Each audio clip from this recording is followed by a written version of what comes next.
pledge allegiance to the flag of the United States of America and to the republic for which it stands, one nation, under God, indivisible, with liberty and justice for all.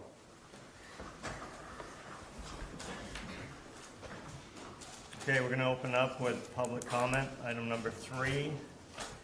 The City Council will receive comments on matters that do not concern personnel matters, or handled by the city manager, and items that are already on the agenda.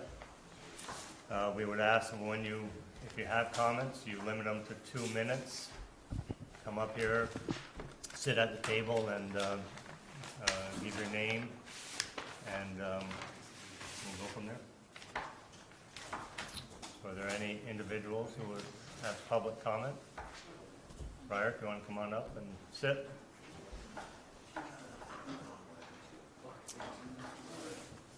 Thank you for joining us. My name is Ryder Dixon. As some of you may know, June is National Pride Month, commemorating the 1969 Stonewall riots in New York City that marked the tipping point for the LGBTQIA+ rights movement. Some of you may also be aware that June 19th marks the emancipation of slaves in America, Juneteenth. Across America, towns and cities celebrate these events with parades, marches, parties, concerts, speakers, flags, official ceremonies, and other official acknowledgement. This year, here in St. Albans City, the city is not holding any events to celebrate these important milestones in U.S. history. In the meantime, our city continues to be in the midst of an ongoing white nationalist campaign recruitment. And BIPOC and queer representation in both City Hall and in city-sanctioned events like our summer concert series are non-existent. Meanwhile, just over the city lines in St. Albans town, they've taken great strides to become a more welcoming community by the simple act of acknowledging these important events with, for example, a publicly visible addition to the racially inclusive pride flag to their town logo on Facebook earlier this month. Vermont, and St. Albans in particular, has a long and storied history of iconoclasm and doing what is right for all. Over a century ago, St. Albans was one of the last stops on the Underground Railroad, and City Father Lawrence Brainerd was one of the state's most outspoken abolitionists, helping freed slaves to escape and employing them at his store right here on Main Street. Now, well over 100 years later, we have the opportunity to pick up that mantle of equity and again make changes that help recognize our shared humanity and uplift the voices in our community that have not been heard from. The city can no longer ignore its marginalized citizens. Neighbors for a Safer St. Albans is requesting a seat at the table for those marginalized voices in the form of an Equity, Inclusion, and Belonging Committee to advise city leadership on how it can operate in the 21st century. St. Albans City needs a group of dedicated, marginalized community members that can help the city foster an environment where people aren't just welcomed, but given a chance and a voice. A group led, organized by, and comprised of people who represent various facets of the community. A group designed to support and encourage substantive change of policy and procedure. It's become apparent that the city needs help in navigating issues of identity, representation, and belonging. This group could help in that endeavor. Thank you for your consideration, and there's just a list of interested and endorsing community members here that can be maybe entered into the record. Thank you. Thank you. You want to leave that with me? Yeah. Sure.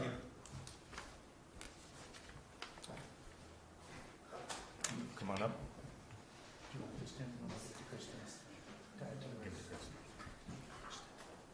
Hi everyone, I'm Reese Kelly. Nice to see you in person. I wanted to, in support of what Ryer shared just a little story about the pride flag at my house since I moved here. My partner Joe is a 13th generation Vermonter, which I didn't even know most white families could say that, but he can. And when we moved up here, we have a flagpole outside our house, and we had this pride flag that I had for months, and we never hung it. And I looked at it, and he told me that he was really afraid of harassment or bullying or people damaging our house if we put it up outside. And I'm someone who risks that, but a lot of people don't. And eventually we put it up. I was surprised. I came home one day, and it was up, and I love it, and it makes me happy. And ever since, we've had people stop by and take pictures, say that they like the flag. But I want to share with you that we've received notes from young queer kids in the neighborhood thanking us for putting up the flag. So I actually brought them because I think they're adorable. So one was around Christmas time, and it's written on a scrap of paper that says, Thank you for putting up the LGBTQ plus flag. It was stuck in our mailbox. This other one that was actually put up a couple months ago by these two girls says, thank you for supporting LGBTQ plus, and we really like your flag. We support too and are a part of the LGBTQ plus. Thank you. I also 2 weeks ago had a young girl stop by and talk to me while I was on my porch. She had injured her toe while riding her bike and she was bleeding, and she asked me if I can get a Band-Aid. I ran upstairs and I bandaged up her toe. She told me that she felt safe asking me for help because of our pride flag.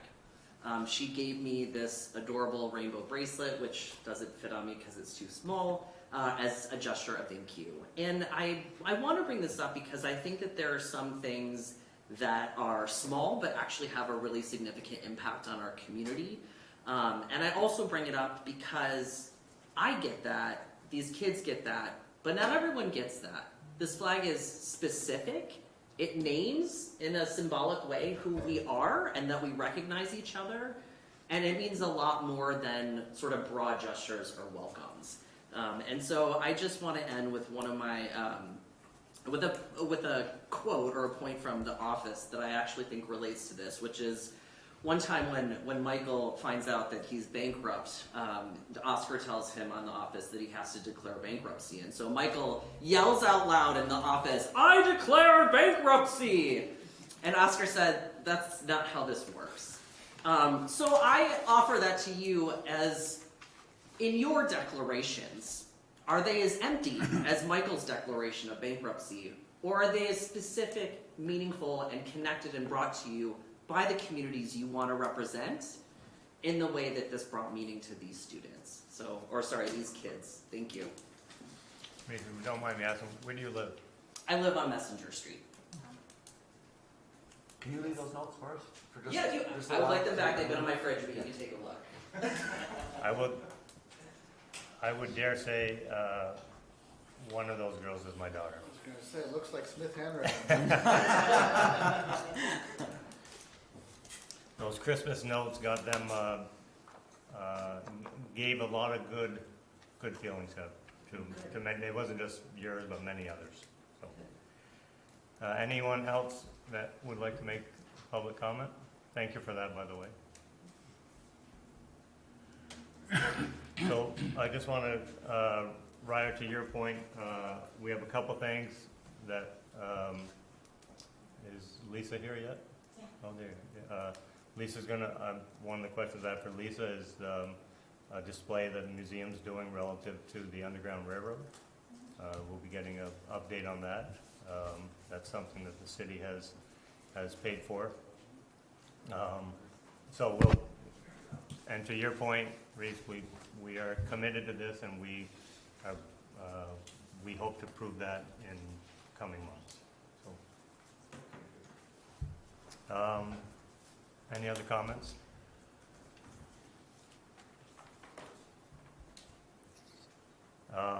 Then we'll move on to the manager's report, number 4, starting with the social media policy and implicit bias training. Thank you, Mayor.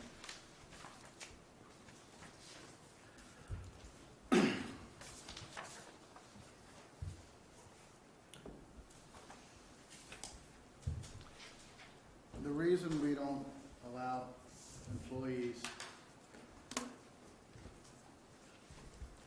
personal transgressions to be public fodder at council meetings is it's our job to reflect and communicate the values of the organization. And we have to be able to do that by cultivating a sense of empathy in our employees. You don't get to equity until you do empathy first. And I've looked through our personnel policies over the weekend and last week, and I think they're adequate to address what most of the occurrences that happen with our personnel. But we haven't looked at them in 10 years. And to that extent, I don't think they're reflective of our current values, and they don't necessarily reflect changes in employment practices, much of which is changing very rapidly, even within the last 3 to 5 years. So I think we have the tools available in the broad strokes to hold employees accountable. But I think they could be a lot better, and I think they could speak to the times in which we live, and they don't. So that's on me, that's on the leaders of this organization to be sure that our policies are reflecting our values. We're probably going to need some help with that, both external, professional help. Many of these rules don't exist. It's not yet a best practice in HR to figure out how you regulate people's private posts. So we're going to need some help for that. And we're also going to need some input from that. I think your idea for an equity committee, it's a great one. It's something I would support, not up to me, but at the staff level. It's something I would support. So we welcome that.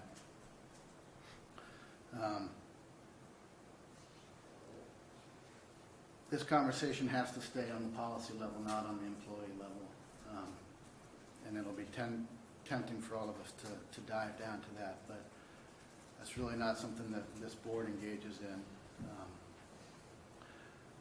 But my main message here is we realize that there's more that we need to do to create the tools to set the expectations for our employees, specifically about how they conduct themselves and what is the type of behavior that we expect both at the workplace and in that nebulous area on the internet where our personal and professional lives get fused.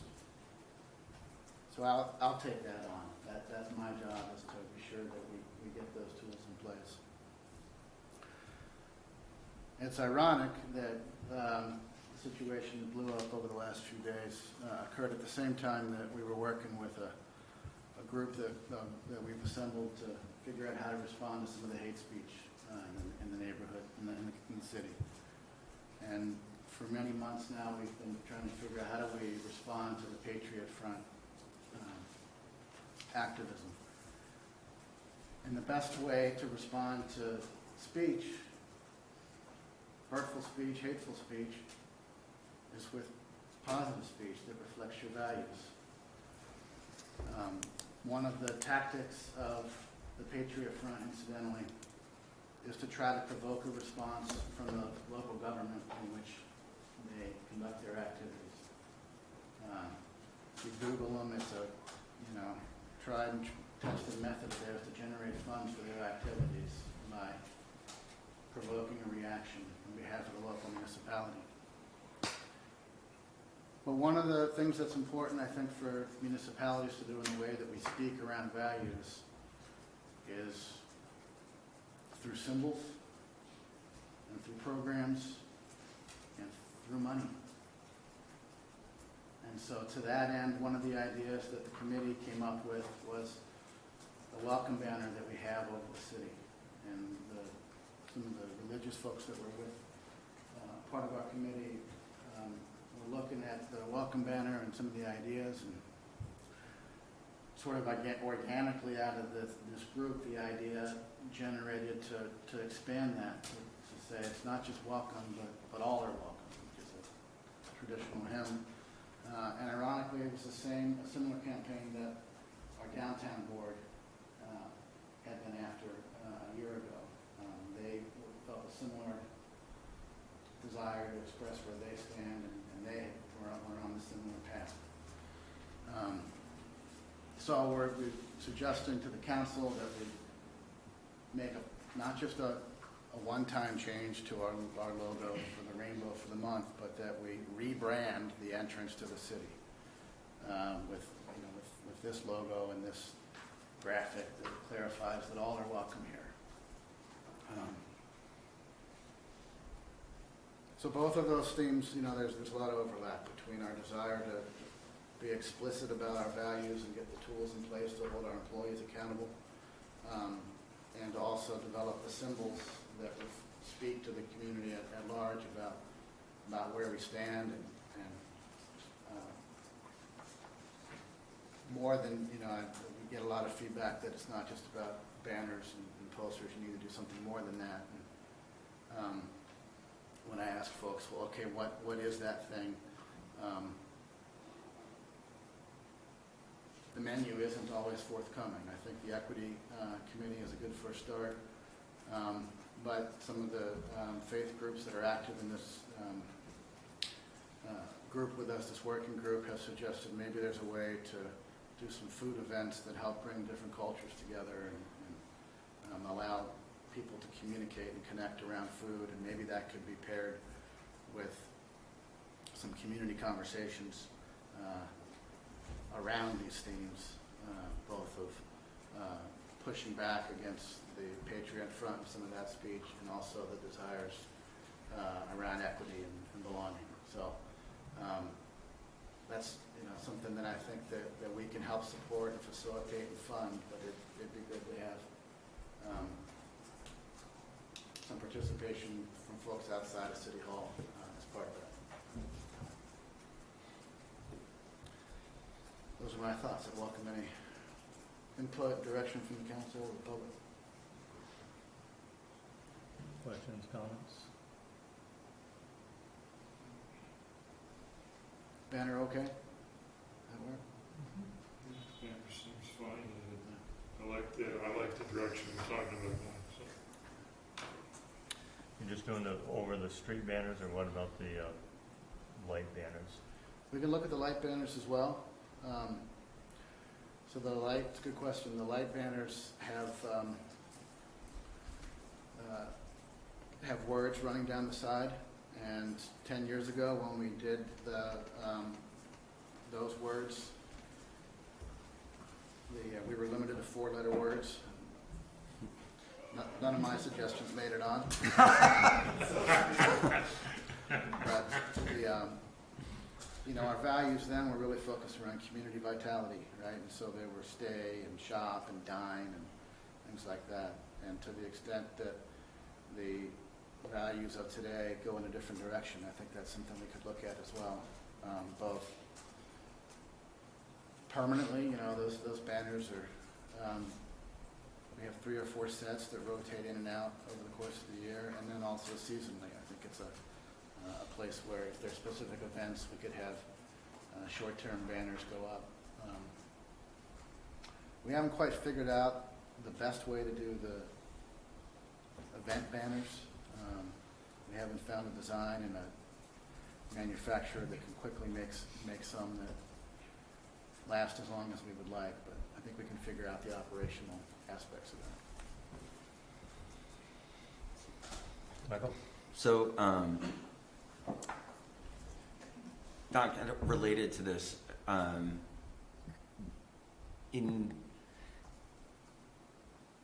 what would it take for us, I think we've never had a conversation at the city council level about what does it mean for the city council to recognize Pride Month or to recognize Juneteenth, for instance, and just historically, procedurally, what has been the role of the city council in acknowledging those periods of time where we're recognizing groups, where we're trying to celebrate the diversity in our community?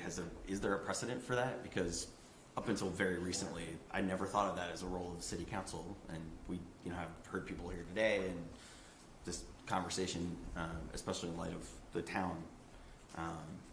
I'm just wondering if there is kind of a way for us as the city council to do that that's appropriate. Sure.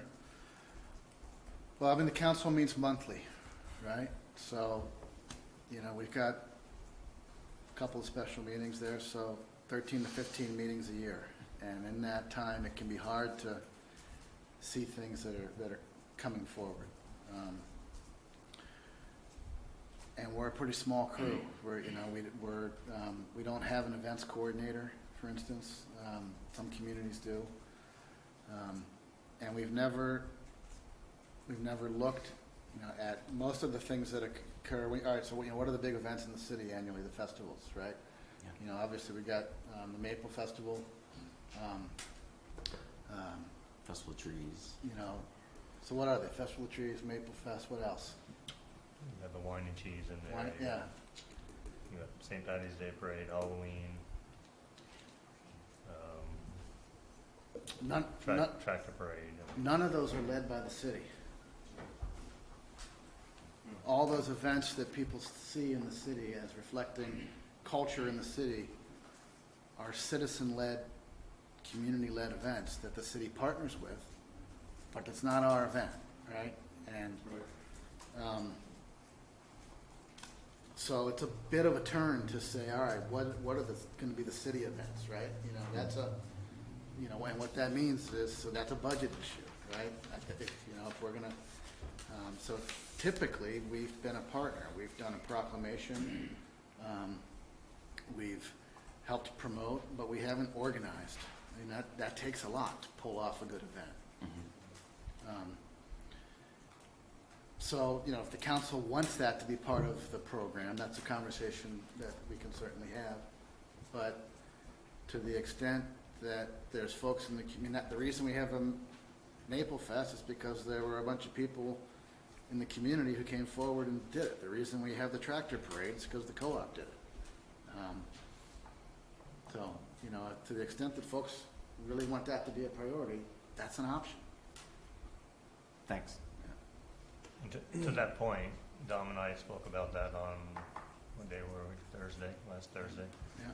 about the potential for a part-time events coordinator to potentially bring some of those, help organizations like the Maple Festival, whoever, to pull together the loose ends that volunteers may not have the time to do.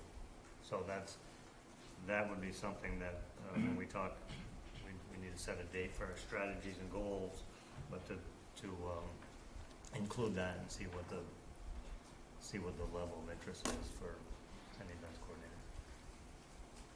There's an important balance to strike there. You know, the partnerships play to their strengths. We're the government, right?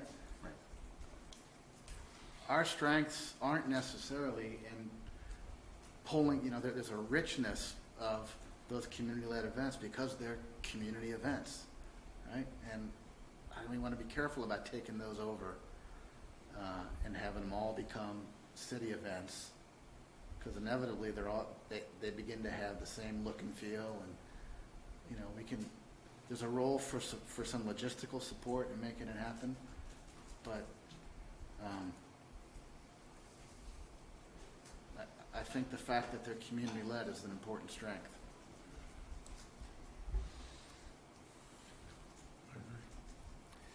Any other questions for Dom on this? Anyone, any questions? Reese? Yeah, I'm curious, so, should I do the mic? No, you're good, you're good. So my story about my flag and seeing the banner recommendation on the agenda was deeply recognizing that there are symbols that are reflective of my community and of other folks' communities, that it's the specificity of it that actually matters. You know, the little girl, for example, who needed a Band-Aid because her toe was bleeding didn't say you had a welcome sign at your door, right? It's that you had a pride flag that I recognized, and that's what made me feel safe. I do think that an all are welcome is, you know, the Michael's version of declaring bankruptcy. I don't know what that does. And I don't mean this to hurt anyone who put time into thinking through what are good ways of welcoming people here. I'm speaking from my own experience. I'm speaking from doing very similar work at an institutional level in higher education, and I just want to put out there that there are things that reflect our cultures because that's what brings meaning to us, right? And leaving that meaning out is actually leaving what are the most important things out of the experience.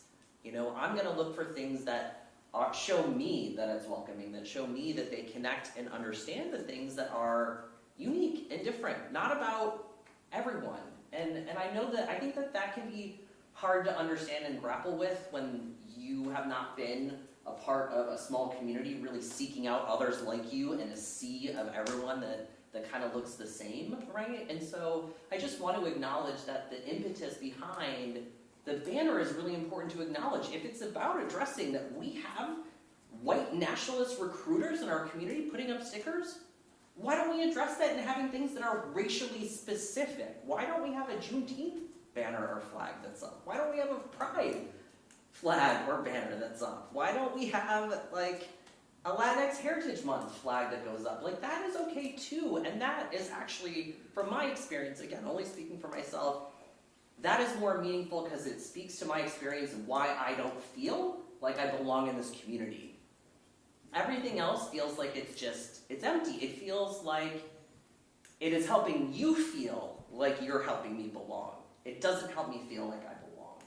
So I just want to bring that to you in your deliberation over whether it is this banner or whether something else is considered like specific acknowledgments of the events that are important to people in marginalized communities. Reese, thank you for that. I guess my question is, how do you do it so you cover all groups? I mean, there's a lot of different groups. How do you get to that point? From having done this in organizations, it's helpful to have a group of people who are charged with vetting that, where requests go to them, where they have maybe more experience or connection or desire to be a part of that, that really grapple with, is this reflective of a community, or is this reflective, for example, of an occupation? Those are different nuances that I think people in city government, we're not necessarily demanding or requesting that you know that, but there are people that know that can help you toe that line in a way that is productive. Good, thank you. Yeah. Any other comments? Hi, I'm Courtney Steele. It's nice to see you without masks on. I would just like to go back to 4A for a moment, please. And I ask that not just looking at your employee handbook, but also looking at your hiring practices, because it's been pretty standard for quite a while, even for people applying to colleges or things, that social media is on the table when accepting a student to a college or hiring someone for a job. Yeah. Thank you. Thank you. And when we start talking about some sort of an updated policy, obviously social media is going to become a factor in that, for sure. Comments? Yes, I think it's also important to think about how you restore community faith in, so if you're not talking about personnel, but any community, if some harm was done, finding ways to show remorse to a community, perhaps restorative practices could come into play there, but recognizing that harm is real and that there is responsibility not only on the part of an individual, but on an organization to repair that harm. Thank you. And can you just share your name, please? Oh, Marisa Miles. Hi. Thank you. Any other comments? So I just want to share something. So Zach sent me some information today from the ADL, and it just the basis of it was you have to give the power to the people that are marginalized to fight basically the white nationalist stuff we're seeing. I don't want to say their name. So I think that speaks a lot to what Reese is saying. If you're the way to give the marginalized community the power is to display their symbols very publicly. So that might be something that I think we should look into doing pretty seriously, just because that's going to give these people, Reese and the community in Ryer and all these other communities, all the power to. How do we do that without affording the same ability of the people that are against this movement, their right to be able to do that. We're a municipality. Yeah, Mike's gonna be more elegant. So I want to be very careful when we're talking about people's identity as individuals, especially of protected classes, whether it's race, gender identity, sexual orientation, creating a false equivalency between that and people who have political agendas, especially when they're about elevating a majority group that already has a lot of power at the expense of minority groups. And that's the message that we're seeing in this propaganda that has, I really hope that there's a person or two that's just very persistent in putting this stuff up in our community. But regardless, I want to make sure we're creating authentic opportunities for people in our community to that we're helping them as their government, as their representatives, to elevate positive messages about our inclusivity and our diversity and celebrating the different smaller communities that are part of our bigger community. I think we can do that by celebrating the different identities that people have, the culture, the heritage, the community, their identity as human beings, elevate them as human beings, and not have to afford the same importance or some kind of equivalency to people that have a political agenda, because being LGBTQ, identifying, or being black, or being Latinx is not a choice. It's who you are. And I think it's been particularly difficult, or it's felt. It's felt like something we need to defend against as white people that have a lot of power, and we don't always recognize it because of the skin we're in. And so when you ask that question, Councilman Hawkins, in all the conversations that I'm having, whether it's at the State House or here in our community, about just these really difficult learning that a lot of us, cis white people have to do right now, and that we're being called to do. There's been a lot of conversation about, in another community, their city government wanted to have the legislature basically mandate that they only have to put up the American flag and a couple of the state flag and the POW MIA flag, so that they were sort of absolved of the responsibility of having to respond to calls for a Black Lives Matter flag or a thin blue line flag. And so those two things, the Black Lives Matter flag and the thin blue line flag, were put up as being equivalent in the conversations in that community, when one is about elevating human beings who are really struggling throughout our society to be seen, be heard, and be valued, and have their lives valued in the same way. And the other is a reaction to that movement that, with all due respect to law enforcement, is a political flag. And it's elevating human beings. And our role in doing that, when we're recognizing there's this reckoning and awakening happening now. We've got people in our community that are asking us to do the messy, hard, difficult work of addressing that. And, I really want to be careful about creating that false equivalency. And I think that we can do that. I think we'll need help doing it, and we'll need authentic help from people in our community who can represent and speak for the smaller communities within our larger community. So sorry for that long rant. No, makes sense. Do you remember, Chad, when Liz was mayor? I think maybe Dominic, myself, and you are the only ones here.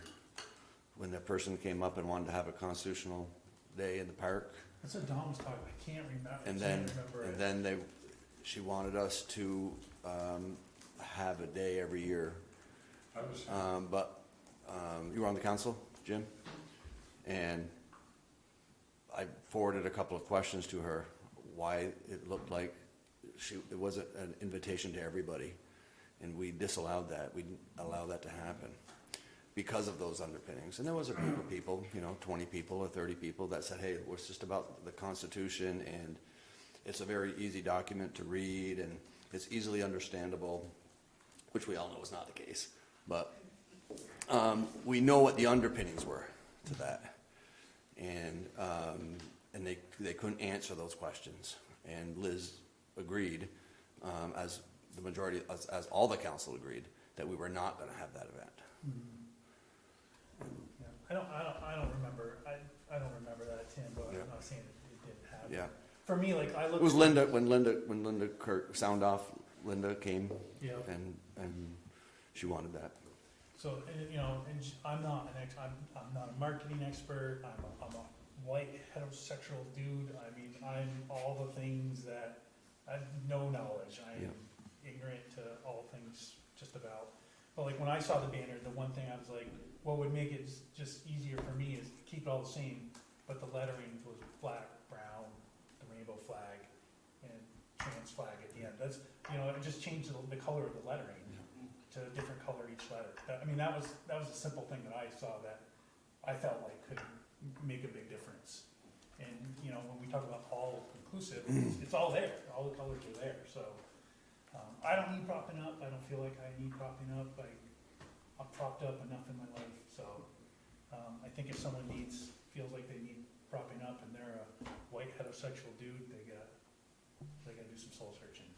I thought of a simpler way to summarize the long comments that I had before, which is that I think we as a council, and maybe with some help from a little a committee that we might create, could tell the difference between somebody who came to us and said, hey, I want you to sponsor this cultural event that's about my heritage, and is going to have food, and it's going to be open to the public, and it's going to have music, and it's going to be this thing in the park, versus somebody who says, I have a, want to have a, white nationalist rally, and when we look at the content, the inclusivity, and who they are, I think we could develop policy around that. Number one, no And be one's ever going to consistent. come with example number two and say that to us. I don't believe it. But I think But they're we'd be gonna able couch to it in know a it. different way. I think we would know it when we see it, just like the posters that we're seeing right now, right, that are promoting this hateful organization.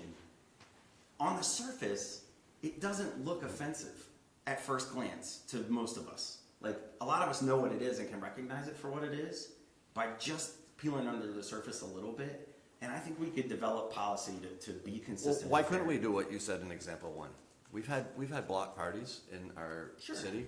I remember we shut the whole Main Street down, and we had a huge party on Main Street. And why can't we do that? No, I don't think we disagree at all. I guess the point I'm trying to make is that we'll know it when we see it, and I think we can develop good policy around, whether it's a symbol of a flag or it's an event that somebody's asking us to endorse or partner on. I don't think we disagree at all. Ryder? If I might just piggyback on what Mike said. Every year, my wife and I threw a Juneteenth party when we lived in Bristol. Every year we threw one. And we're throwing one this year as well. But this year, we can't invite the entire community because there's white nationalists putting up stickers around town, and I don't want to put my address out to the public to invite them. So we do a thing, we have to hide it, I have to stay behind the smoke screen, and then people have to email and ask if they can come, and that's sad. I'm not asking for funds to throw a Juneteenth party. I'm just asking for a community where I feel safe enough to invite the community to my house to have a Juneteenth party. You understand what I'm saying? So it isn't a question of using government funds to support me. The town of St. Albans didn't spend any money to fix their logo and put a racially inclusive pride flag on it. So I think we're having this big debate, and that's great. But all we're really asking for is just a community that thinks a little bit about us and makes it safe for us and makes it so that I can spend $1,000 to invite the city over and have a party. I will do that because Juneteenth is a huge celebration for me. It's always been, and I love it. Pride is a huge celebration. We're not really asking you at this moment to throw throw a pride parade. We're just asking you to put up some flags along Main Street, celebrate Pride, and like make sure that people know that, hey, you know, LGBTQIA plus people are part of this community. They're welcome. They contribute to our lives. They add to our culture. They add to like who we are as a community. So I just want to like really clarify that. We're definitely not asking for anything budgetary. We're not asking for anything like that. We're just asking for a safe community and maybe, you know, a flag every once in a while or a symbol every once in a while. Well, why wouldn't you rather want to have a Juneteenth celebration citywide in the park or something? Why wouldn't you want to have a pride parade? I mean, it's something the city could get behind to help support you guys if you want to organize it. Right, that's the thing. I don't think the city understands what Juneteenth is. I don't think the city understands what Pride is. And I don't think you would do justice to it. No offense. I'm not saying we're going to organize it. Right. They're going to organize it. Right, They're going that's to educate us as to what it is. This is the argument towards having an equity council and having inclusivity council would be, this would be a good body that could help inform this. I don't expect you to know what Juneteenth is, but. I do know what you. Well, no, I'm sorry, but what I mean to say is I wouldn't expect you guys to know in May, like, hey, we should prepare a statement for Juneteenth, or hey, in May, we should support a thing for Pride. But if you had a group of people who knew Juneteenth was coming, or knew Pride was coming, and it was in their purview, then that's the kind of thing you say, oh, they can say to you, hey, you know what, Juneteenth is coming, and, you know, you probably should put up a thing for it, or Pride's coming, let's get those flags up, or whatever, let's get the logo changed.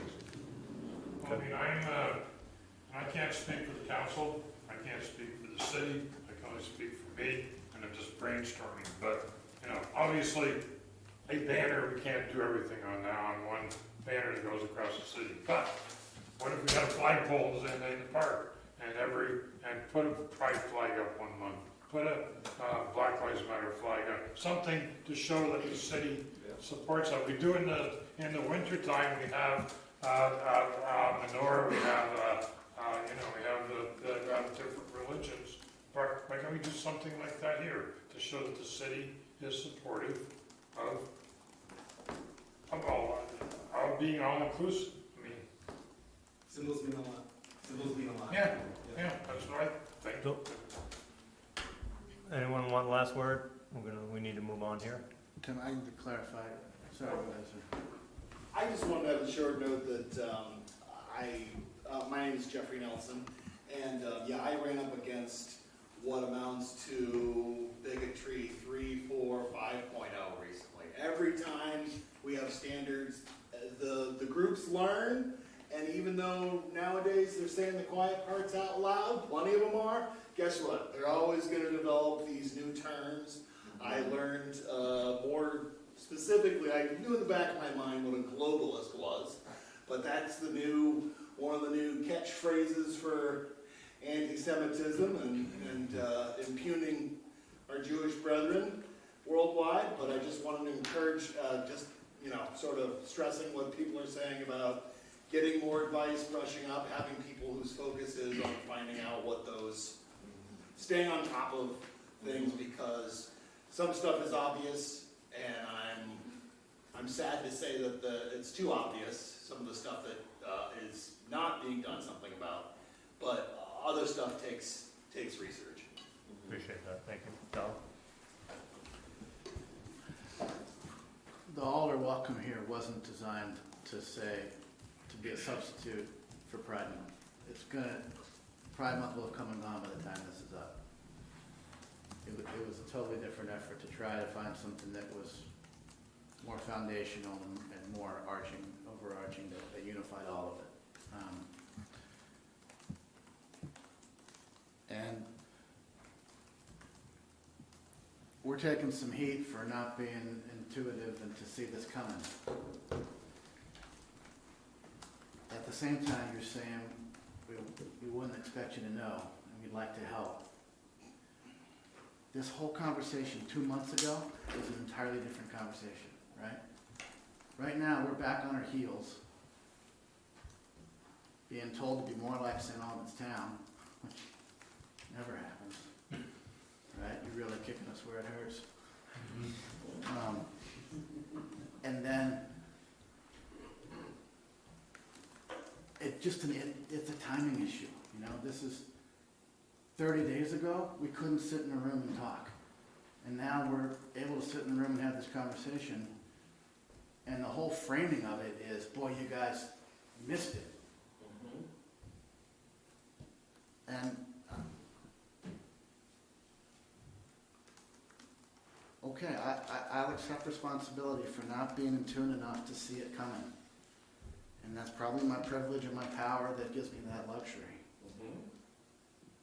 But I'm asking for your help for the next time. It's hard to fix this one in mid-June.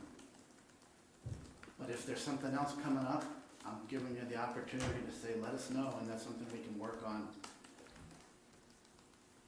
It can be a success, you know, and that's maybe something that can come out of this, is it's, these guys meet once a month, right? We need some runway to do something like that. Right, thank you. Thank you for your comments, appreciate it. And we will be communicating as we move forward. Moving on to number 5, we welcome Director Lisa Evans from the St. Albans Museum. Still interim director, Lisa? Yes, interim director. No. It's great to put some faces to the names. Thank you for having me. I'll try to keep it brief. I know time-wise we're a little crunched now. I'm really grateful actually to be following up on that conversation. I think that's a really good one for us to have. And does kind of bleed into a little bit about what I was going to talk about today anyway. But before I get to that, because I am brand new, not only to the museum, but to St. Albans. I actually live in Essex. I've been in Vermont for about 12 years, but I'm from Michigan. I am a Flatlander. My husband reminds me of that all the time. A little bit of background of how I came to the museum. I do have a BA in history from MU Johnson. I'm currently in a master's program at Johns Hopkins University. I am serving as co-chair of the New England Museum Association for the Young and Emerging Professional Affinities Gathering. Also currently finishing my 2nd year as president of the Chittenden County Historical Society. I was actually hired on as an intern for the St. Albans Museum, January of 2020. Look at me now. It came around pretty quickly. Obviously, as the pandemic hit, the museum closed. We had to pivot all of our operations, primarily being online.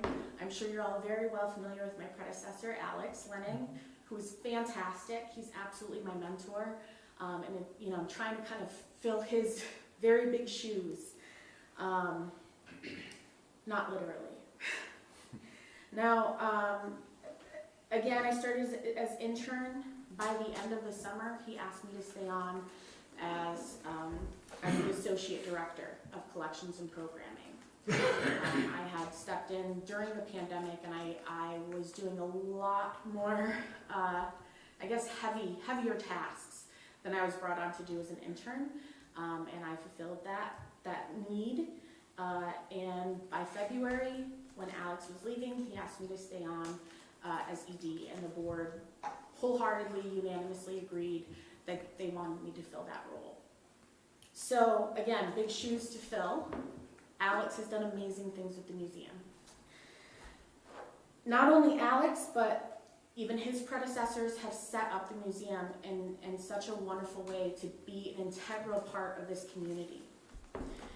Now, I know that Alex set up something for us to be a museum without walls.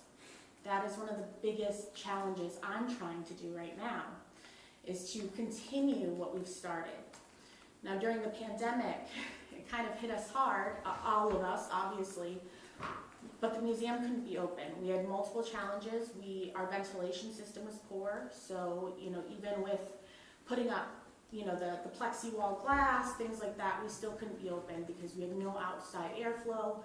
We had professional assessments done who told us we could not safely open. So again, we moved everything to online. We continued holding programs through Zoom, and we managed to make it through. I'm sure that you have all heard by now that at the start of the pandemic, it was estimated that 1 out of every 3 museums in the nation would close their doors for good because of COVID. So for us to survive through that period, it's, you know, we're absolutely grateful to the community for showing us support during those hard times. And that kind of brings me, again, a little bit to the conversation that we were having.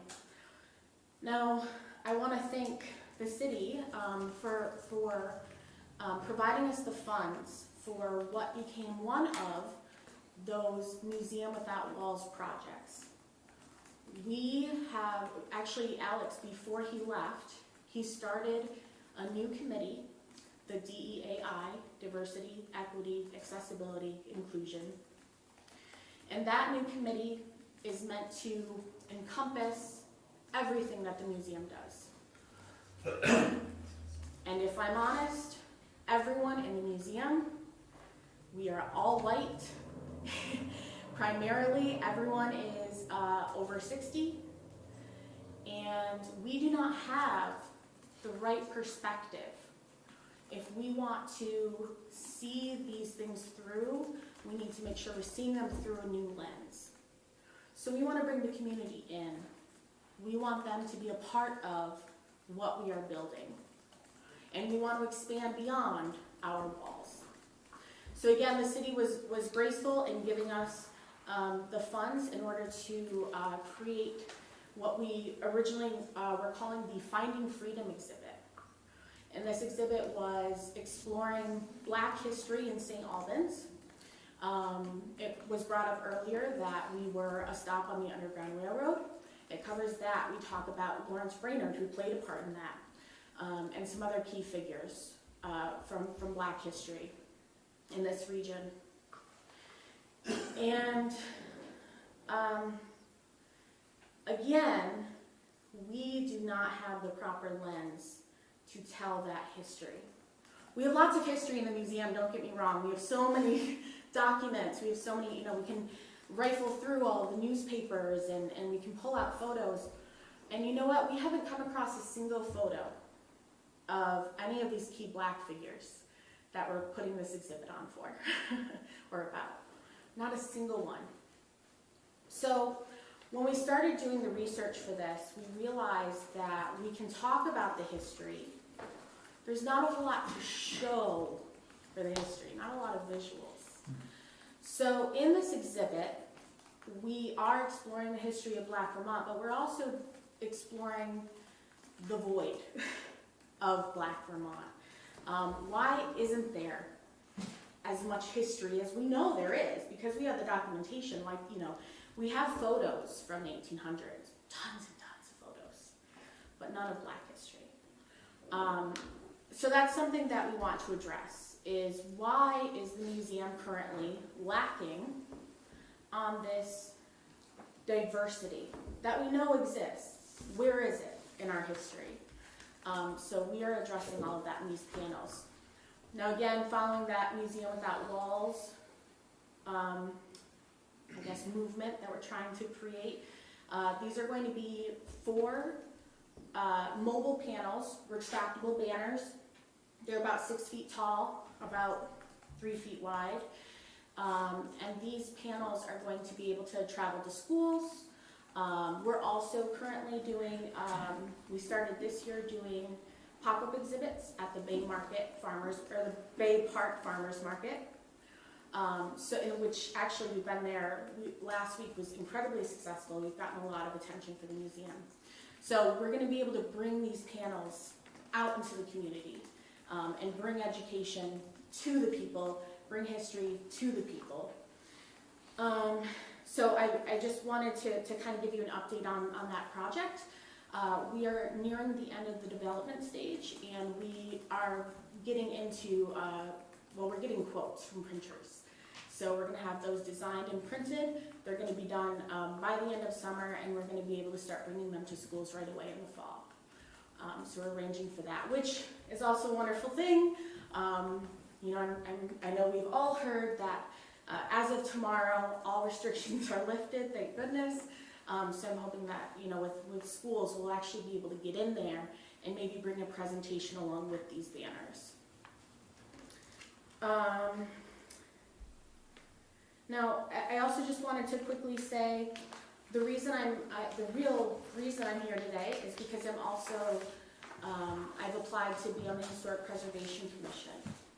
So I just wanted to kind of introduce you to myself and to give you a sense of what history means to me.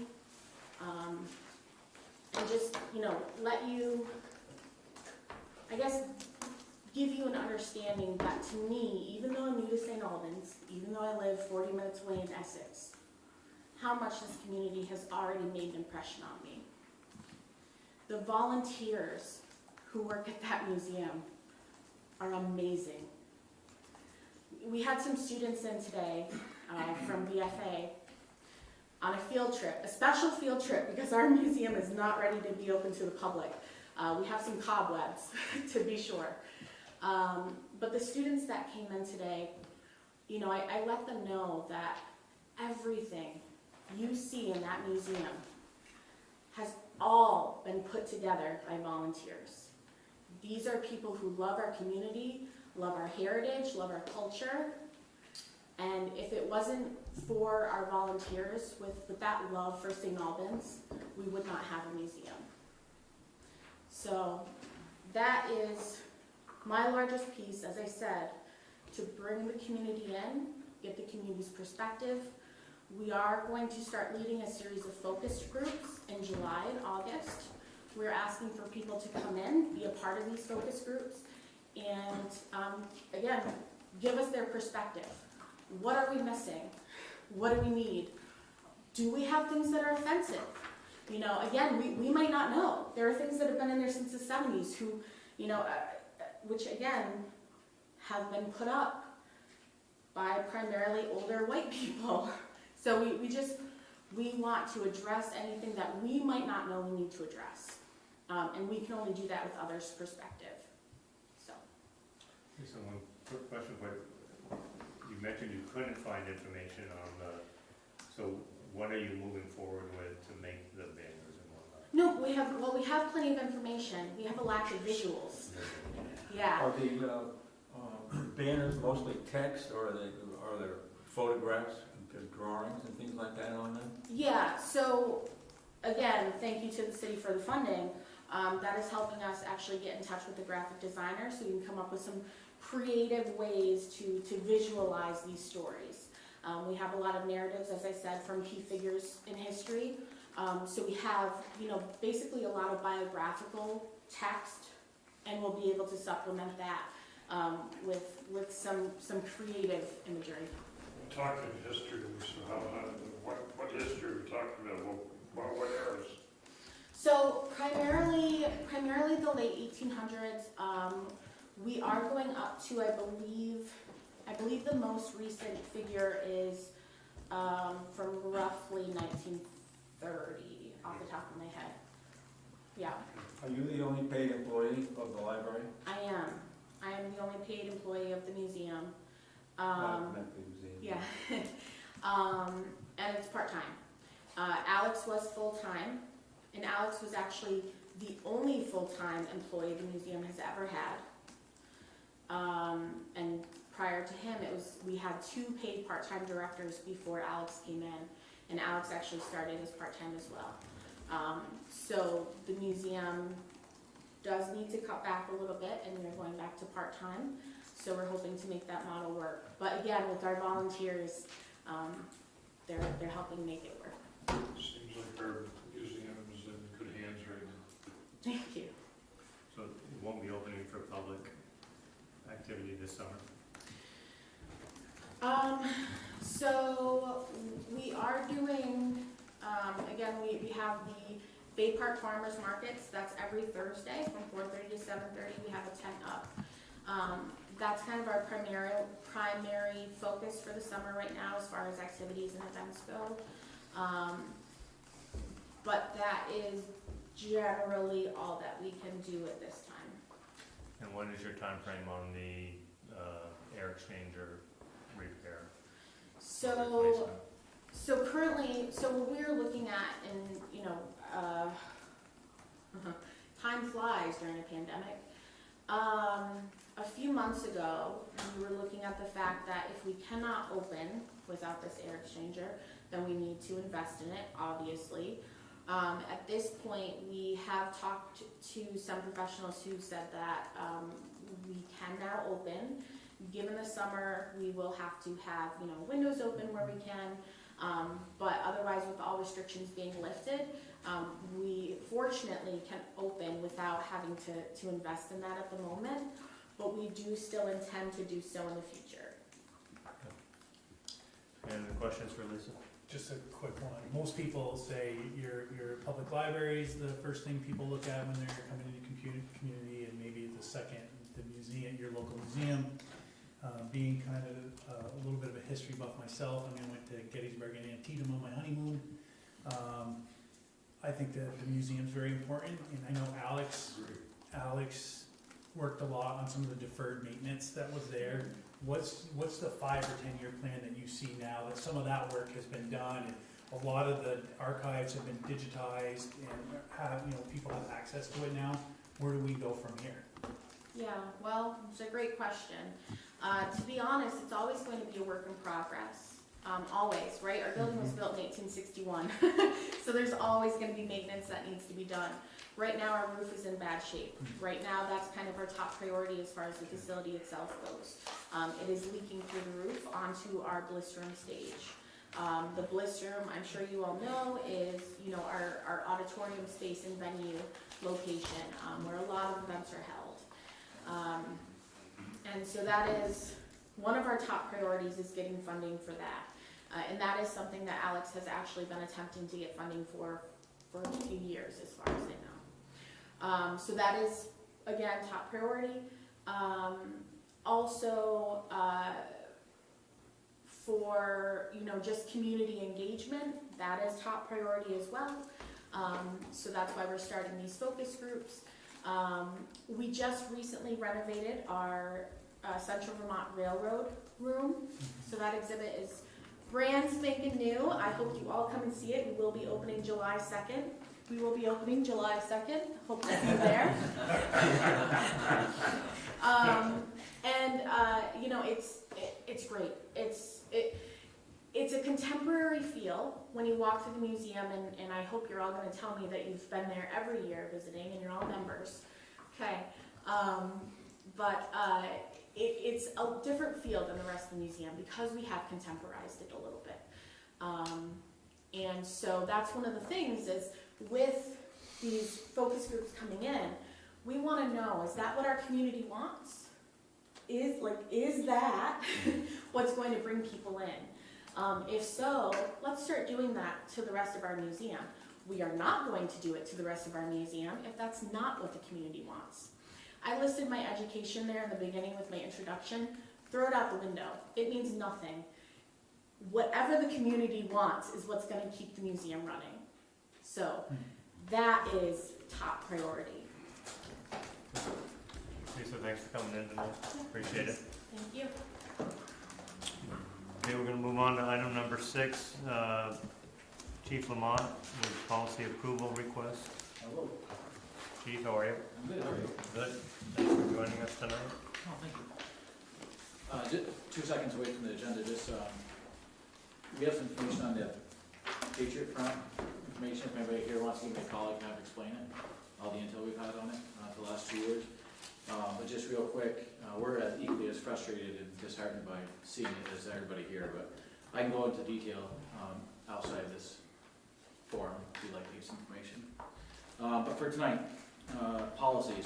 Not sure how in-depth you want me to go because I could be here talking about these far more than 20 minutes. You want me to go one policy at a time? Yes, please. Okay. Just gonna grab one to start then. So domestic violence policy, or domestic violence investigation, and the lethality assessment program go hand in hand. Neither of these are new, by the way. They're just updated. So the reason behind these, domestic violence investigations, domestic violence assault investigations are a little different than regular simple assault or aggravated assault. Domestic violence a lot of times it's underreported, most times it's underreported. A lot of times when you get there, you find that the victim is uncooperative. It's very common. So this policy kind of outlines what to look for, where to go for assistance in deciding who the primary aggressor is, and the steps you take in ensuring the safety of the victim. And it also outlines when you would use the lethality assessment. And what the lethality assessment is a form that was developed in Maryland several years ago. And it just kind of it's a scale to see what kind of danger that victim is in, whether they're cooperative or not. And it gives you an idea of what steps law enforcement should take to help secure the safety of that victim in the future. And it's more or less a check sheet. And like I said, they go hand in hand. I can go through it, or I can answer questions if you have specific, but again, they're pretty lengthy. I just don't know what you want me to, how you want me to go through these. We've had, the public have a chance are these on the website? I don't believe they are now. Is the packet on the website? Chief, I got a question. Absolutely. Tim, I see on the domestic violence worksheet, arrest is encouraged and strongly preferred. Has that always been the case? Oh, since I started in '99, it's got Because those. as you say, the victim is often unwilling to Right. proceed, but that's not up to her usually. So that's, try to make, when I started, nothing has really changed with domestic violence investigation from when I started, and that was always the thing you were taught right from the get-go on your initial training was that often the victim, put yourself in their shoes, right? If you just got called there and then you go there and all of a sudden she's clear to the offender that you're helping put them in jail, she's now or he becomes the potential victim of a future assault, so they become very uncooperative. So if you have a reason, any evidence that supports an assault has occurred, you should be looking to arrest somebody. That's always what you should be looking for. This is never something that you send down for review, which is very common with other cases. You send it to the state's attorney and they make the decision, or the decision is primarily on the cooperation of the victim. This is not one of those cases. This becomes primarily on the onus of the investigating officer. And this policy goes through what you should be looking for, body language, how the room, stuff that there's a lot of evidence there, even if the person never says a word to you, there's a lot of evidence to be gathered just by being there. 2 people response, supervisor response if possible, slow it down, separate, and talk to them, try to get some cooperation. And I can tell you from my experience, cooperation is probably 50% of the time. It's not often. Mike? Thank you. Chief, could you just provide a little bit of context for how these revised policies or policy proposals were put together, Yep. weighed in, that kind of thing, just so everybody kind of understands what we're Yep. looking at? Good question, thank you. Should have done that at the beginning. So, I'll go individually. So this policy and the lethality assessment policy, neither of these are new. These have been around in the department before I got here. To my knowledge, at least the 2 departments I work for both had these policies prior.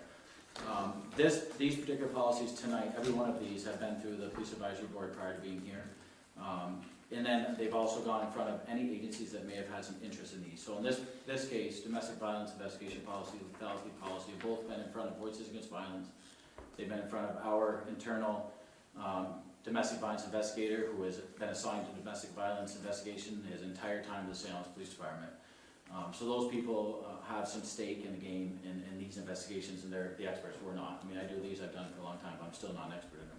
So they gave some feedback, and also the state's attorney, that there's an assistant state's attorney that does nothing but the domestic violence, so she also had some stake in it. They made their edits. I made those edits, then it went in front of the police advisory board, and they made some edits and suggestions, and here we are tonight. Thank you. Thank you, Chief. You're welcome. Chief, what would you, how long has the assessment been around? So that hit the VSP, I would say in my last year or 2, so I'm gonna guess that's been around since 2016, 2015. What was used before that? There was nothing. There was no assessment. I mean, that didn't change anything with investigation. That assessment was just something that came out more or less for very uncooperative victims where you had no physical evidence. And it was something to, if you could get them to cooperate, I'll sit down with them and go through how many times you get, I mean, the questions, some of them may seem very minor, but they aren't. How many times you get verbal arguments? How many times those verbal arguments turn into something getting broken in the house? But those questions all lead up to what could be coming down the road for them. And it just gives a danger score. And then you try to explain to them that your score is this. With this score, we feel that it's likely that if this hasn't occurred, this is going to happen. And that gives an idea of where, and it's a nationally recognized form, and it does help in predicting, if it hasn't already happened, what could potentially happen on this current path. It's a really good setup, So we need to approve each one of these. if you could. Can we approve them in totality? I was gonna say, is that, They are separate. Warned as a slate, you can move it as a slate at the end. I would just move it as a slate, So go to the next one. yep, let's move it. Next one, just grabbing one, mental health response procedure. This is a new one for the St. Albans Police Department. The last agency I worked for had one. So this one was vetted through NCSS because they, again, are the experts in dealing with mental health, people in crisis. So the goal behind this policy was just to outline things to think about for officers to think about. But more so, because they get a lot of that in training, more so what I want them to do is when they get to the situation where I've been called to a welfare check, which is historically what the situation is, and I have somebody that I feel, as a police officer, clearly can't take care of themselves right now because they either just tried to commit suicide, that's extreme, or they're making the statements that they're going to commit suicide, and you really truly believe they are, and NCSS is unable to respond, which is very common at night or the weekend, and the person refuses to leave their house, and you've got to make a decision right there on the spot. Am I going to physically take away their freedom, put them in handcuffs, and take them away and apply for a warrant with a judge? This policy talks about how that procedure works, because that's a very common scenario. And a lot of officers are hesitant to take somebody's freedom without an arrestable charge. And this just kind of talks about those steps, because that comes into play quite often, where you have to make that decision. Am I going to walk away, hope for the best that this person doesn't follow through with whatever threat they just made, or am I going to make the decision that I'm going to physically take them into custody and put it in the onus of a judge to say that we're going to put them in a safe place for a few days, 72 hours. And this one was vetted pretty heavily through NCSS. And in here is, most of the language in here is quite honestly their language on how that works. And my whole career, I've probably done a whole 20 of these. It doesn't come up all that much, but there are the times when you feel somebody is really going to do some harm to themselves if you don't take them into custody. My only question I had on this, Chief, was when I first read the subject matter of mental health response procedures, my initial thought went to at what is a procedure for bringing NCSS in? I know it doesn't say NCS, but that's sort of what I read that. At what point is a mental health professional brought on site to deal with it? So I don't know if there's a better wording for that, but that's just where it took. So quite honestly, the line was their line, their suggestion, but in here is numerous times it talks about when to call them on their 800, their 24-hour, if they're not with us. So we're lucky enough to have an embedded worker, but that embedded worker only works daytime, Monday through Friday. So we will always reach out to a crisis intervention specialist, even if it's weekend or nighttime, but the likelihood of them responding is pretty slim because they're trying to cover the whole county. So if they can, they will respond, but quite honestly, a lot of times it's up to the officer to make that decision on the scene.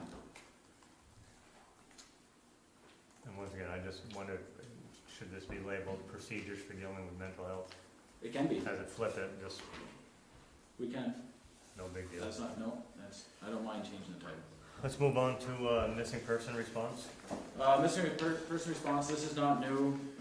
The reason this is in, we just updated it. The only thing we really changed is I added a lot, then the second page it lists 1 through 38, there's probably 138, but 1 through 38 questions or that officers on scene should ask about. And one of the things we added was cell phones or other electronics that we could ping to try to locate that person right away. It wasn't in the old form, the old policy. That's why we updated it. More of the main reason why we updated it is because a lot of, especially the juveniles, I hate to say on TV, but a lot of the reason why we find people is because they don't turn their cell phones off. So, and they don't stop using their social media. So that wasn't in the old policy, so we wanted that in there. But other than that, this hasn't changed much. This just talks about, I want to be very clear that there's no waiting period for missing person. A lot of TV shows you watch, they say, oh, it's been 24 hours. Well, that's ridiculous. You can call in a missing person 3 seconds after you don't know where they are. So that's not true. And this just talks about the procedure to get a helicopter on scene and a canine on scene, and, you know, it just makes it easier. Officers that have more than an hour, 3 minutes on the road should know how to do this, because these are so prevalent. But luckily, most of them turn into nothing, but officers, could be one night we have new people on, it'd be nice to be able to flip through this and see, who do I call, how do I get hold of, a helicopter, how do I get hold of all these extra resources, because although we may not employ a helicopter and have all this, they're at our fingertips, we just need to know how to get hold of them, so this will tell you how to do that. How often do officers review this? So they have to review them when we adopt them, and then this one's a 3-year, we have to update it, but every year they have to sign off again every year. Do they have a series of these in their patrol cars they travel through the city? They have a what? Do they have these in? Yeah, they can everything's electronic, so they can go onto them, yes. Okay. So it makes it nice, so, again, coming from my old agency, it was quite common to pull them up, just, if nothing else, there's step by step on how to do some of this stuff. I mean, it's not, I'm not trying, nobody's gonna flip through them to make sure they're staying within the lines, they should know that. But it's a good way to, step by step, again, how do I get a helicopter right now, and how do I do this, and gives you an idea how to do that stuff. Last one is standards of conduct. This one's pretty, it's kind of in depth.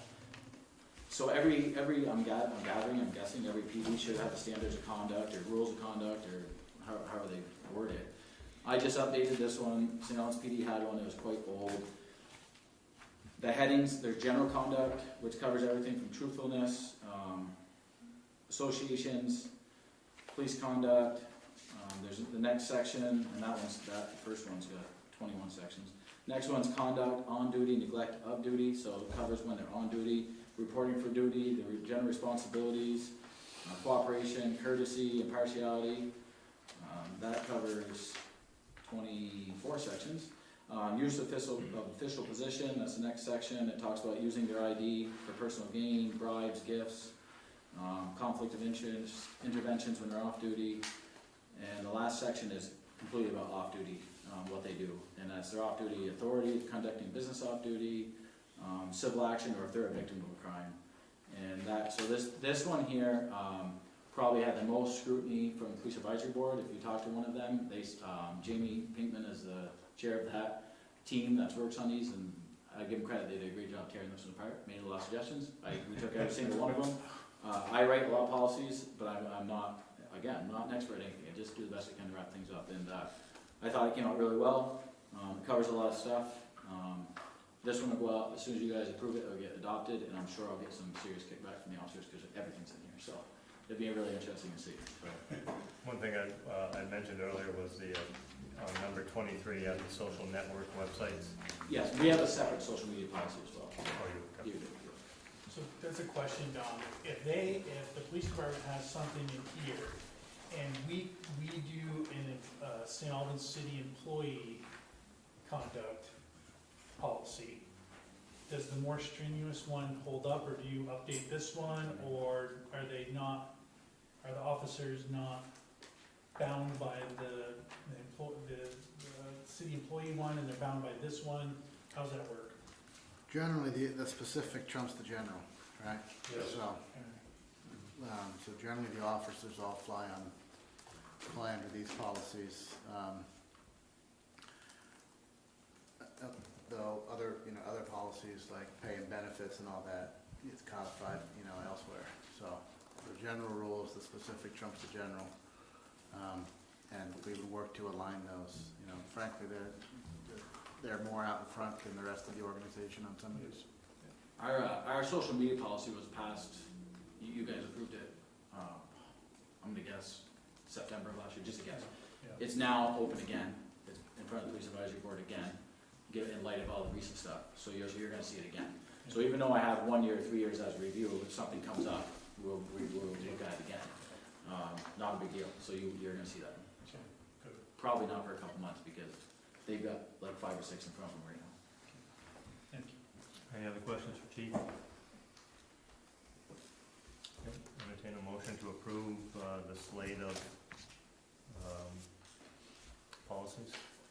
So, Second. Motion by Chad, seconded by Jim. Any other further discussion, questions? Hearing none, all those in favor say aye. Aye. Any opposition? Hearing none, all the policies are approved. I appreciate it, well, tomorrow. Chief, thank you very much. Good job, Chief. We're moving on to item number 7, Chip Sawyer. If you want to come up, Chip? Thank you. We have a request for a 30-minute parking spot on Center Street to meet some specific needs of a business and some regular clientele. We need a spot out front with some good turnover, some dependable turnover. So typically when we ask for a 30-minute spot. So this would be outside 15 Center Street, which is currently the Nourish Deli. And prepared an amendment in your packets. It would be a change to Title 17. It would add the on-street parking space on the northerly side of Center Street immediately in front of 15 Center to the list of 30-minute spots. And you'll see there's a picture in the packet attached to the amendment that shows that there is a fence where we currently have a parking information sign where we could post this 30-minute sign specifically to that space. And provide some, elegant solution just for that one space. Does it make sense, like, just 15 minutes written in paint right in the middle of that parking spot? We could paint, I don't want to speak for Marty and PW, but we could paint, you want to go 15 or 30? Or 30, sorry. Yeah, 30, okay. Yep, sorry. We could do that too. Okay. I mean, we just did that as part of the change to put the handicap spot directly outside City Hall rather than where it was across the street. Yeah. Okay. We can look into that. Just don't want to give anyone an But excuse. they wear away and Yeah. Oh, they, agreed. it's not easy to see in the snow, so it's always good to have the sign. Yeah. When I first read it, Chip, I was thinking it might have been more than one space. Throughout the city, do we have a one space Well, no, limitation? we've got a couple in front of Rail City, and we've got 2 in front of the UPS store. We have one in front of Boston Taylor too. Yeah, I think it's one in front of the UPS store, is it two? we've got 2 hours. Are we good with one, or does 2 make sense? Rick is good with, we've spoken to the business owner, and they're fine with just one. And the neighboring business owner as well? We have not spoken to the neighboring business I owner. think there's only 3 parking spaces in that, on Center Street. up There are in that about area. 4. 4 or 5, I think. Vintage Therapy is open more often on the weekends when, Saturday and Sunday we're not really doing parking enforcement anyway. And then Sage, Center Sage, haven't spoken with them about it. Okay. The request came from Norris, so we decided to put one, and one was fine with them. One right in front of their space. Any other questions for Chip? Nope. Hearing none, We need to adopt the first reading. yeah, first reading. Okay, so I think it's, if you accept the Nope, I don't first think we need reading, to. let us No, know we if you don't. have any edits or revisions. So, everyone's fine with accepting this? Yes. Okay. We'll have you back at the next meeting. Mm-hmm. Then you had another one as well, Chip, for window standards.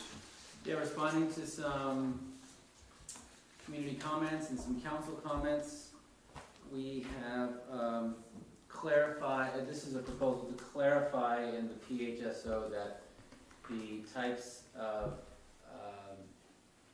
expectations for property management, that they do also include the cleanliness of windows and the potential disuse and deferred maintenance, or rather not deferred maintenance, but the clutter that can happen in window display cases in commercial buildings, especially if they're vacant. So just some feedback on this. We received, and we also saw that there were some vacant buildings in the downtown, where the windows were starting to get dirty, and clutter was starting to build up in the space because it was vacant, and it was probably just convenient for the landlord or the property owner to let some things just sit around. We have made contact with two key landowners who have properties, especially on the dirty window side, and we got a response on that. There should be some movement on that. But we also did realize that this could happen again, and typically communication is the key, and we let folks know there's an issue, and they typically respond. But it's good to have a rule to back up and say, hey, look, you know, these are the expectations, it's in the ordinance, and we'd like everyone to follow these rules. So we still did pursue putting the, adding item M in the PHSO under the building and property owner obligations for commercial window spaces that display windows in buildings in the city's commercial zoning districts shall be kept clean inside and out, and any cracks or damage shall be repaired. And if a building in a commercial zoning district is vacant, any display areas behind the windows shall be kept free of clutter, waste, trash, rubbish, or debris. And those words are pretty much pulled from other sections of the PHSO: waste, trash, rubbish, or debris, that sort of thing. As far as cracks or damage in the window, what time frame are we talking about? Because a lot of times that happens and you're waiting for your insurance company to do an assessment and waiting for some money to replace, especially if it's a big commercial window. I mean, I hear you and I see this, but I'm talking about commercial spaces that are still viable, that aren't empty. Mm-hmm. And how much time are you talking about you give them to fix those? Well, I do know that, you know, when the PHSO for the vacant building rules, that it also says that cracked windows are supposed to be secured. You know, one of the ways in which the PHSO has been most powerful is it allows us to create that chance to have the conversation with the property owner and say, these are the expectations per the ordinance. There's an issue here. We see it.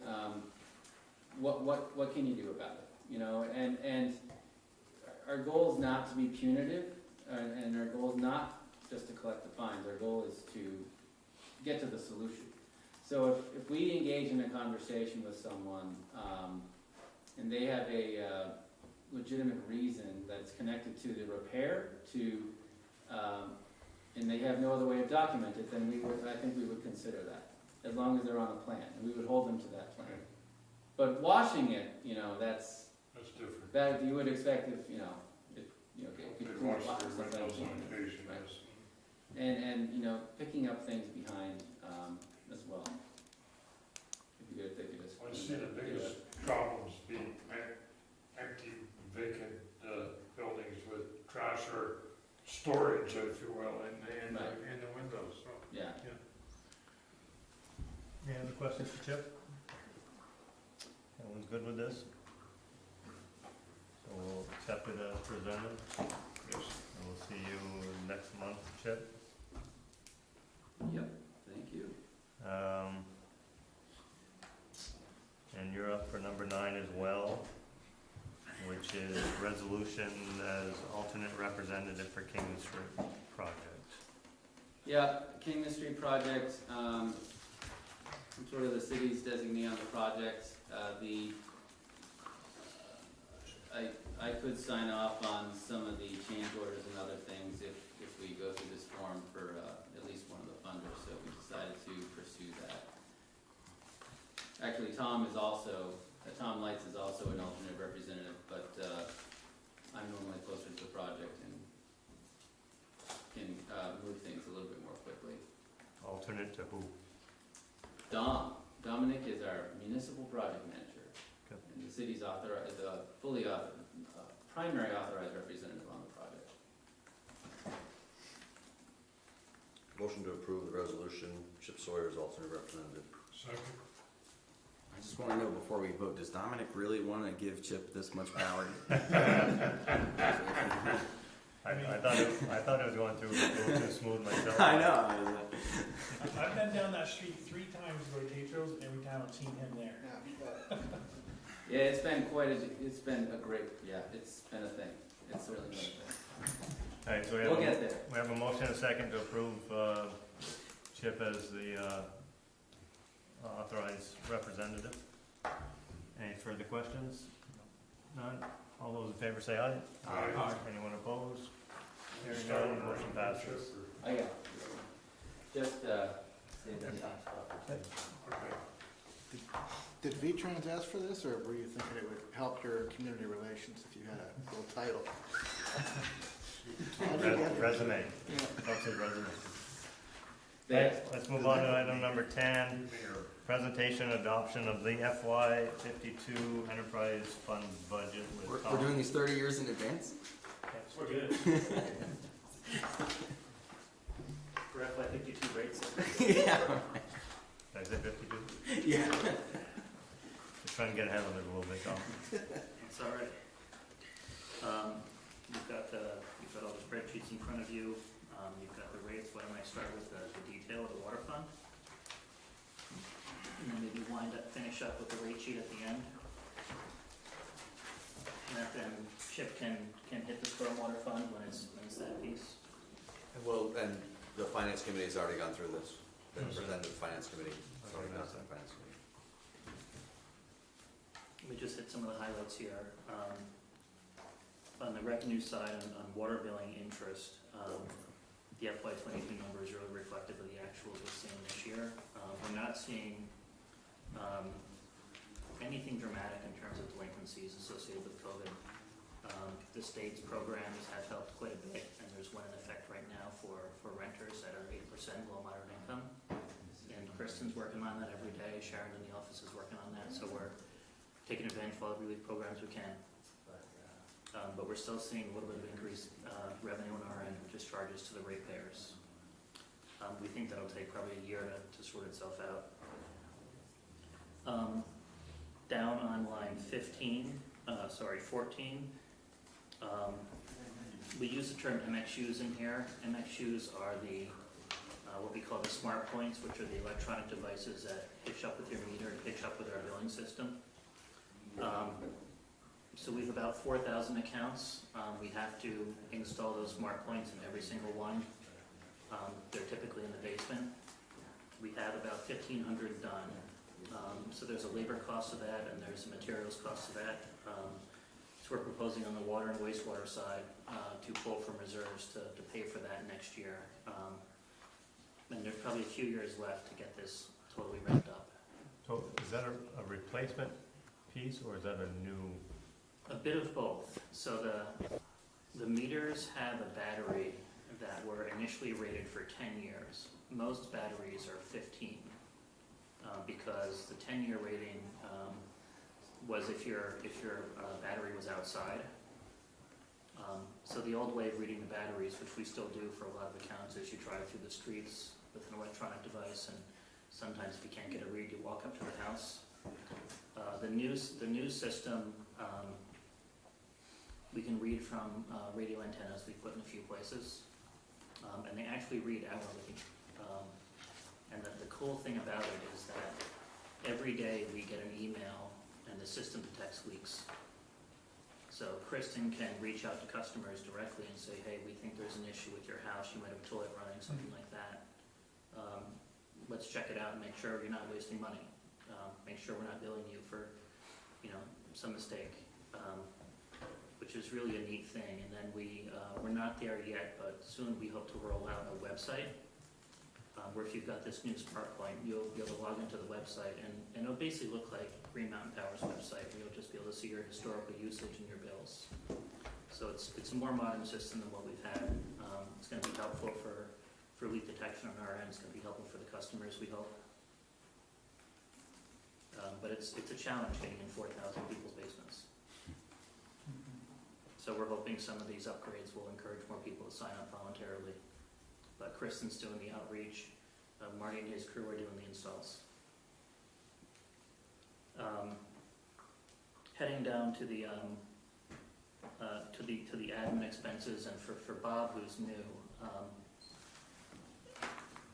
for water admin and wastewater admin, many staff at City Hall are allocated across the general fund and the water and wastewater fund. So, for example, everything that I do, a third of it hits water admin, a third hits wastewater admin, a third hits the general fund.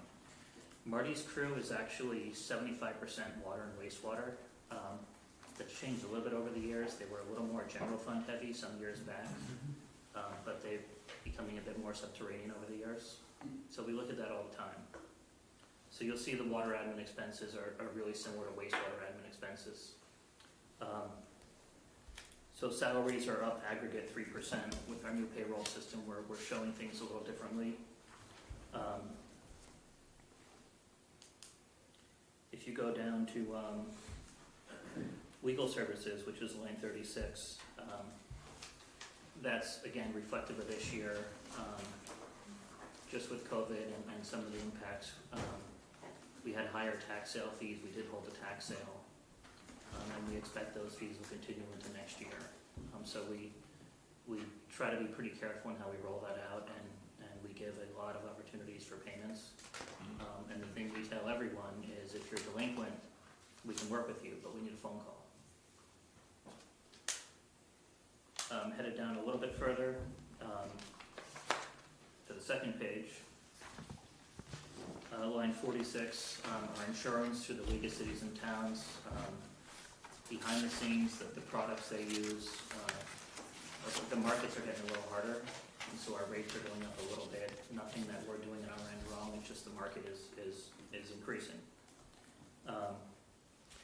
Going a little bit further down to lines 52 and 53, last year for the first time on water and sewer payments, the city elected to absorb any fees associated with online payments. So if you pay your bill online, there's roughly a 2% fee, but for water and sewer, the city pays that directly.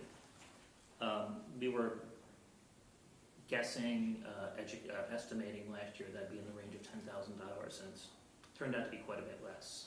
I expect it'll increase a little bit over time. It's made a lot of people happy, and Kristen can speak to that, especially that there's no fee. Going down a little bit further, line 63, we've had a very long-standing sound financial practice of having $100,000 reserved. That gives us some stability, and that's continued in this budget. Going down to the capital improvement plan, if you recall the general fund, the capital improvement plan was really put on hold for a year to due to the financial pressures of COVID especially. So in the water and wastewater funds, there are some funds. The allocation fee reserve is revenue we collect, we try to save. So it's not money in, money out into our bank, into our savings account, essentially. Going down a little further to line 79, that's the smart points. I mentioned a little bit earlier. We're proposing $40,000 there and another $40,000 in wastewater. And then going down a little bit further to line 82 is valves, and Marty can speak to that a little bit. We had a pretty significant valve replacement program that ended a couple years ago. We invested in the range of $100,000 over a few years in new valves. And we thought we got there, we hit the pause button, and it turns out we need to go further and maybe continue that for a little while. And Marty can talk about better offline some of his experiences in Kingman Street and the valves.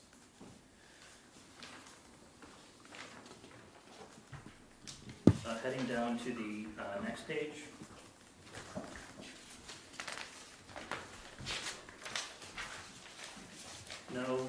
No major changes to debt service on the water side. Something I want to throw out there is the tank, the Aldous Hill tank. We've applied to USDA for a grant loan package, and we hope to hear in about a month of what that is. And we're also talking with the state, and next item on the agenda are some state funds that we have. So we're pursuing all options. If in the end we simply issue a general obligation bond, we don't have any sort of loan package for the tank, it'd be about $100,000 a year over 30 years. But we think we can do quite a bit better. Going down a little bit more to the plants, the salaries look like they're up, but again, it's a redistribution of an internal redistribution. There's no salaries above the 3% in the budget. Turning the page, most of the action in the plants is lines 137, 38, and 39, the chemicals. In talking to the chief operator, Troy Baker, over the years. Chemical use at the plants is largely driven by rain. He's got to spend quite a bit more at Fairfax and both plants to deal with turbidity when there's a lot of rain. So that drives our chemical costs. So we try to budget, not necessarily for the high water mark, but for a reasonable average with a reasonable inflator. And we think we hit that target. The utilities, the electric, if you look back in the history, there's quite a bit of variation, but again, we try to budget for the average. And the variation is because Fairfax is gravity fed, and when Fairfax is down, we've got to pump a whole lot more water for a whole lot more money. So again, we budget what we think is a reasonable average. On occasion, we'll change that if we know there's some serious planned maintenance at Fairfax. Going down a little more to distribution, and again, this is roughly 35% of Marty's crew goes here, and another 35% goes in wastewater collection. The salaries are up, and this might be the story of the budget. We've all heard the story of the tight labor market. The public works crew is a younger crew in general, and we've put some incentives in the union contract that's in place to keep them, and the big one is paying them more if they get a CDL, which was a real goal of the department, and they've gotten there. A bunch of them have gotten there, so that's the reason for the salary increase. But if there's an emergency at 2 o'clock in the morning, several years ago, there was only 1 or 2 people you could call because only 1 or 2 could drive the truck. Now there's a whole lot more that can do that. So it's a big benefit to the department. And I think it's a morale builder for the crew to know that there's an incentive out there for them. The other significant item distribution, if we go down to lines 160, which is R&M, pretty healthy number. That's a lot of the investment in the rolling stock. That's a lot of the investment in the pipes themselves. And so it's a healthy number, and we believe it's got to remain a pretty healthy number to keep everything rolling the way it is. That's also the number that gets hit if there's a break, and they've got to call in some help for the break. Going down a little bit further, operating supplies is a similar thing. That's all the trips they've got to do to Sticks and Stuff and Ace and other places to get everything they need. So we think those are reasonable numbers, but healthy numbers, consistent with what they're spending now and what they need. So overall, if you take a peek at the rate sheet, water is up about 8%, maybe 8% even. And we'll talk about combined rates for water and sewer. Water was a 0 the year before, so part of the 8% is making up for that 0 the year before. If we take a peek down to wastewater, a few different things driving wastewater compared to water. The first thing is looking at the revenue side, something similar again. The billing interest is increased, similar to water, similar to the COVID trends we've seen. Wastewater, we have the benefit of the contract with Northwestern Correctional Facility, and that's increased 3%. We've had a long-standing standard 3% rate increase, and that's worked for us and for them. And then going down to the expenses and the admin side, again, 3% salary increases as standard across the board. Just always some minor distribution issues that we deal with. And again, as in water, we've got a little higher number for legal due to the tax sale, due to the tax sale fees that we anticipate. If we head down to the next page, again on line 55, the credit card fees is now we've got an actual number to work with, so we've got a pretty good budget number for next year, we think. And again, down to line 63, we've got $100,000 for the budget stabilization. So something again that helps us achieve some good financial stability going forward. CIP is is very similar to water. We've got our allocation fees that we reserve and put in our back pocket. And we've got the $40,000 for the smart points that we're proposing to pull and use. And aside from that, that's the CIP. Some pretty serious action in debt. In FY21, as part of the COVID relief package, the state offered and we accepted one of our long-term loans was essentially delayed a year. And so that was about a $90,000 impact on last year's budget that helped us get to a zero on the rate. And so that's back. 1 year deferral was great, but it wasn't permanent. So the debt is up almost $100,000, and it's basically in that one note. Heading down a little further into collection, again, roughly 35% of Marty's crew, and you see the same staff salary bumps that are driving the water distribution side, the same funds that we think are necessary to retain these folks. If we go down the next page, in line 137, which is the R&M, we've got a bump up there. We think that gets us better to the actuals. But again, this is everything that they've got to do on the collection side. This is a million little things that adds up to a pretty big number. And sometimes this is $5 a days, and sometimes this is $10,000 to deal with something more serious. So the actual bumps around quite a bit, but we think this is the appropriate number. Looking a little further down at the plan, it gets a little tougher because of the upgrade and the actuals. You almost lose 2 years of actual history because so much happened to impact things. It's a little harder to forecast. The salaries and the fringe are not really hard to forecast, and we know those numbers. One of the things that impacted us was sludge removal at the plant. Marty and Brian could explain it better, but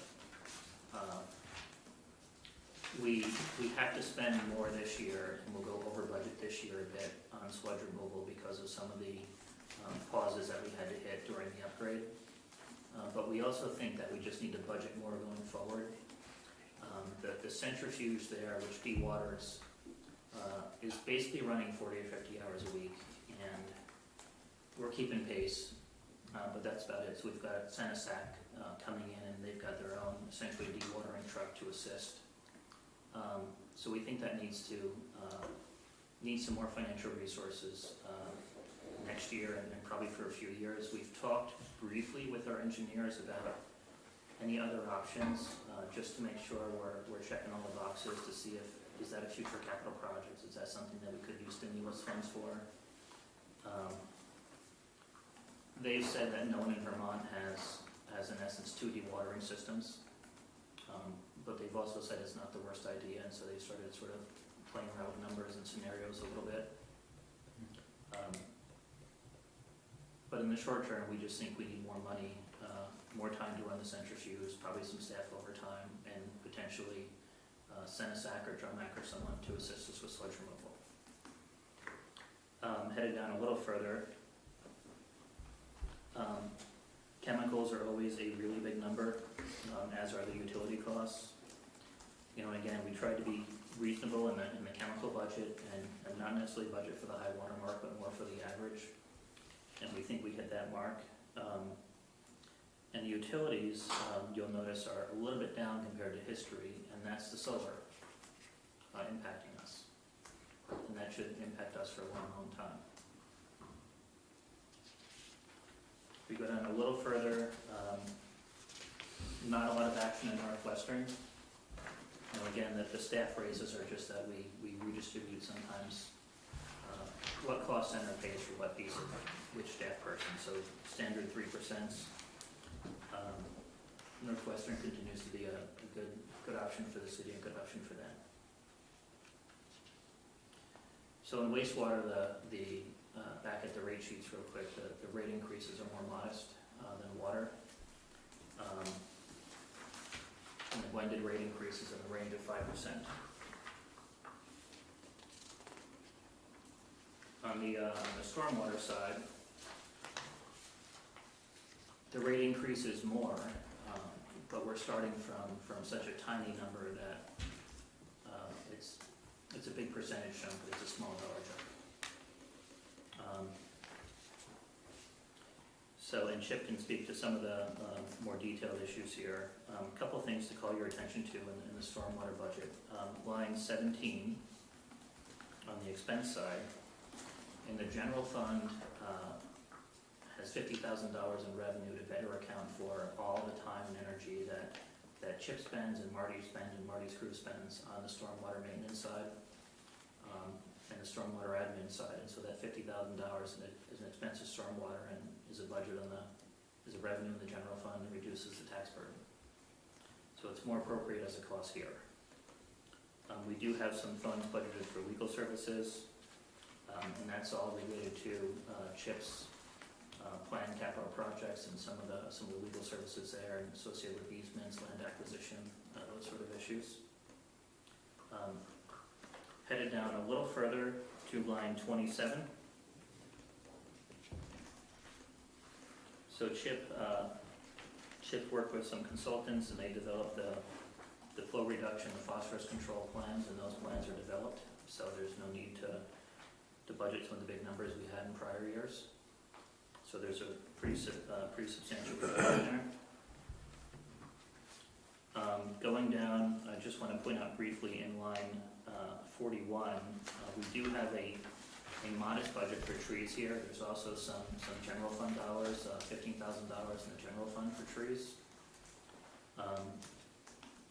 You get credit for planting trees, some stormwater credit that Chip can give the details. So this budget may grow a bit in future years to take advantage of that. Down a little further, maintenance of stormwater treatment is up. Chip can speak to some of that detail. Chip, do you want to talk about that $45,000 for maintenance? Yeah, that's basically the amount of money associated with maintaining the rain garden in Linsley Taylor Park. And some money we have budgeted that could refurbish and change the design of the stormwater planters in the park along Main Street. So those are costs that would be otherwise in the general fund without the benefit of this fund. Does the city still maintain the rain gardens on Bishop? No, not in earnest. They're sort of just there for the moment, and we've been having conversations about whether or not they should be discontinued, or whether there are landowners that really, really want them to stay, and we might help adopt them. Thank you. And going down a little further to the CIP, we've got in the plans to move forward on the St. Albans Highway project. Chip calls it the SASH project. That's what I'll stick with. He likes his acronyms. And we've got some funds a little further down in lines 65, budgeted for some debt to move forward on that. So that's stormwater, water and wastewater in a nutshell.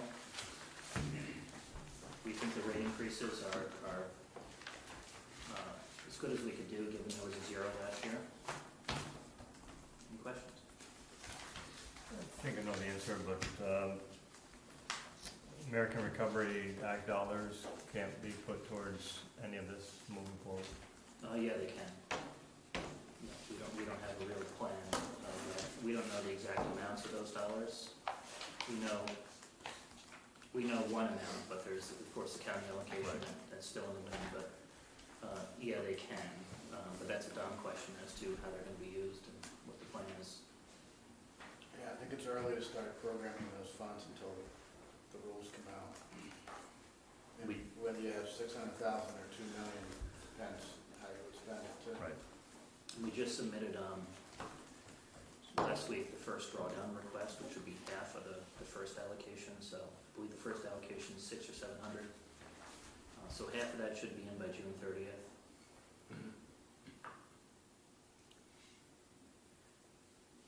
One quick, Chip, this is probably for you on the, regarding the stormwater project. What's a Lemonade Drive project. That would be the third one we're looking at, is to construct stormwater treatment in the land that the city owns to the west of Lemna Drive. Okay. Anyone have any questions for Tom? Tom, when do you foresee the public being able to get on the website to see what their usage is? We just had our first training today, so now it's a matter of populating the data, doing a little bit of beta testing, but this summer. So if I Just for thought the 1,500 people that have the smart points installed. for now, Yep. but if I thought my bill was high, I could look over my usage over the last, what, days or months or what? The last few billing cycles since you had the smart point. And so if we put your smart point in 2 years ago, you can look at 8 quarters. If we just put it in, you're just gonna get the benefit going forward. But you can always call us. The older meters read to the 100 gallon. But over the course of a quarter, that's still pretty good. So if anyone ever has an issue with their meter, if they think it's a problem meter or they think there's something funky with their usage, we deal with that all the time.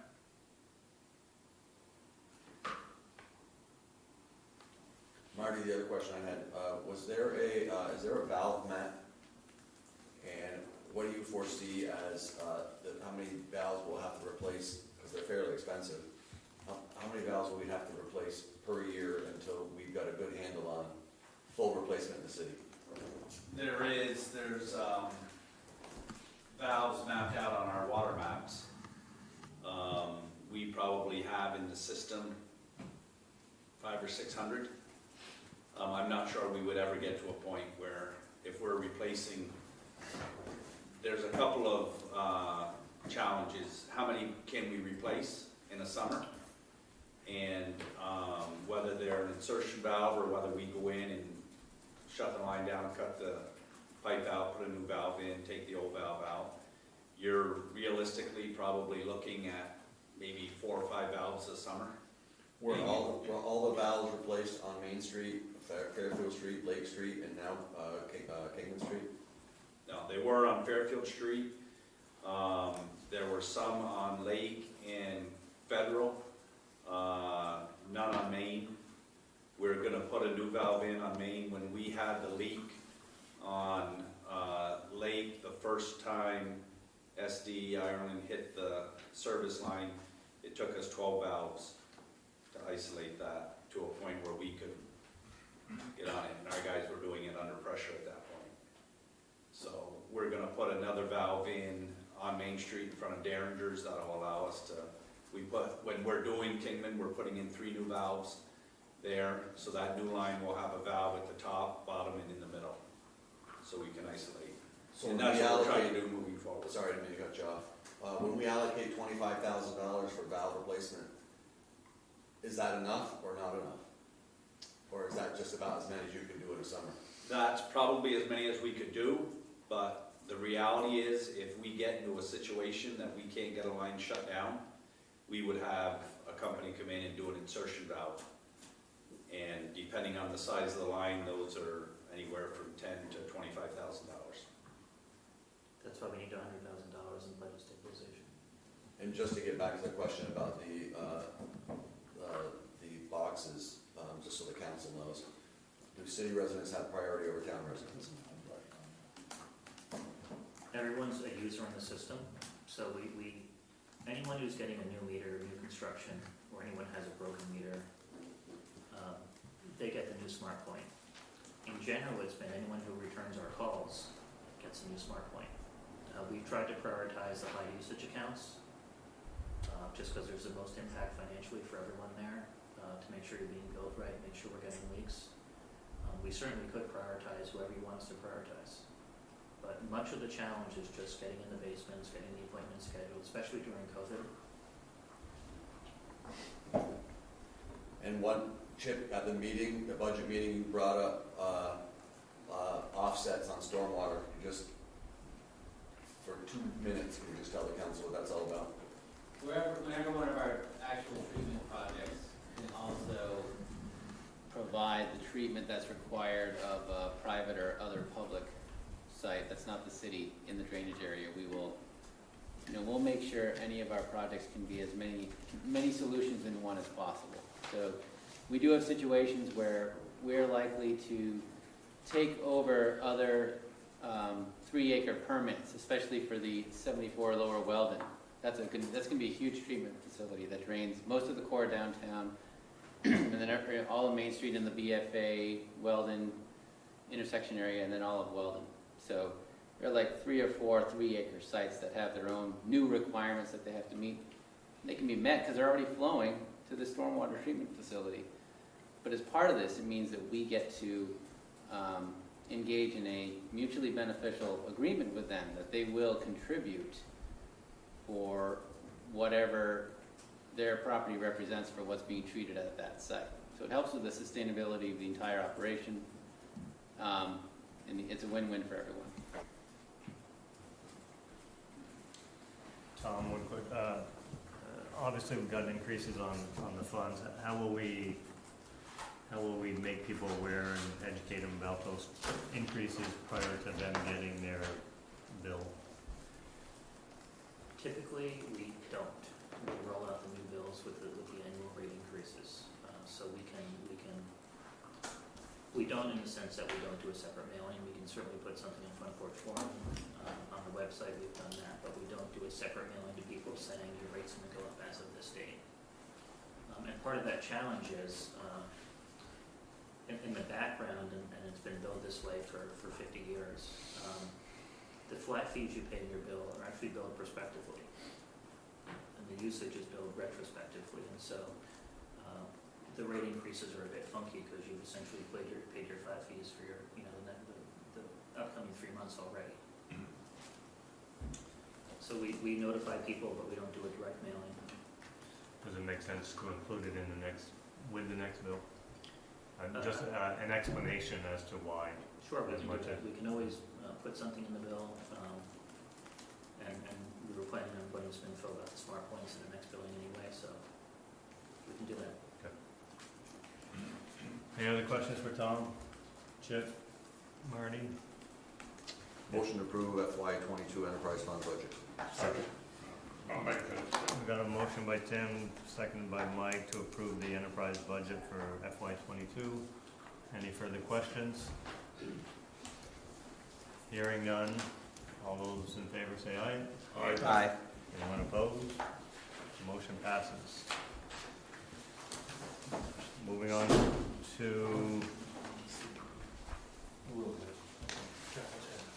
on to item number 12. 11.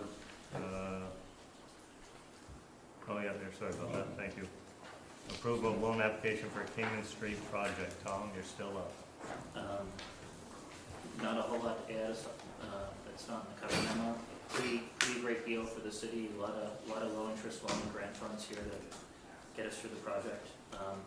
The only one thing I will add is everything Chip was talking about with stormwater is also eligible for the clean water funding sources here. So the same grants we're getting here, we can hopefully apply for and get some good grant loan combinations for some of the stormwater stuff.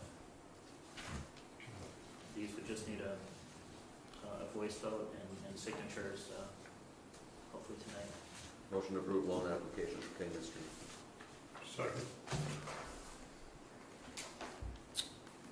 So there's 2 total, Tom? Yep, you just wanna, Yep. you guys wanna round off? So we have a motion by Tim, seconded by Jim for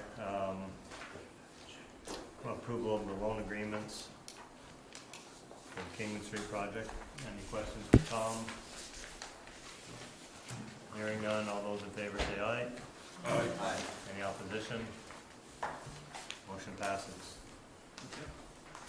Now we'll move on to item number 12, and that is proclamation of which we had a discussion about previously. I will read them for people. Recognition of Pride Month was the uprising of the Stonewall Inn in New York City in June 1969 sparked a liberation movement that continues to carry on today among many Thank you, Chip. Among many lesbian, gay, bisexual, transgender, and queer community members and allies in our state and country. And whereas June has received the nickname Pride Month as particularly significant time of year for LGBTQ residents to stand up as proud members of our community, even as they still risk higher rates of violence and discrimination. And whereas we, as the city residents, share the responsibility to recognize the work that must continue for the cause of safety and equity for the LGBTQ community. Now therefore, I, Timothy J. Smith, hereby recognize June as Pride Month in the city of St. Albans, in witness whereof I have hereunto set my hand this 14th day of June in the year 2021. So I will sign that. The second one is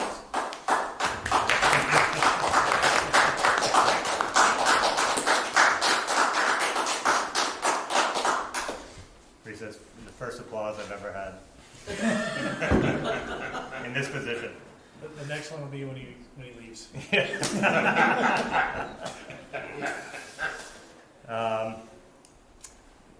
Recognition of June 19th, Juneteenth, whereas men, women, and children who were enslaved in Texas were not informed that they had been granted freedom by the federal government until June 19th, 1865, which was more than 2 years after the Emancipation Proclamation and nearly 3 months after the surrender of Confederate forces in Virginia. And whereas June 19th has remained a significant date of annual remembrance of our country's ongoing reckoning with the practice of slavery, which includes violence and discrimination against members of historically enslaved groups. And whereas we as citizens share the responsibility to recognize the work that must continue for the cause of racial equity in our country. Now therefore, I, Timothy J. Smith, Mayor, hereby join the state of Vermont and many of our fellow communities in recognizing June 19th, also known as Juneteenth, as an important day of remembrance and ongoing work towards racial equity in the city of St. Albans. In witness whereof I have hereunto set my hand this 14th day of June in the year 2021.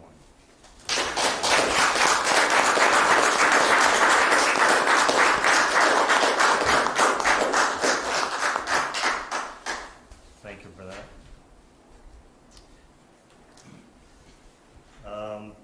Lisa is still here. We'll move on.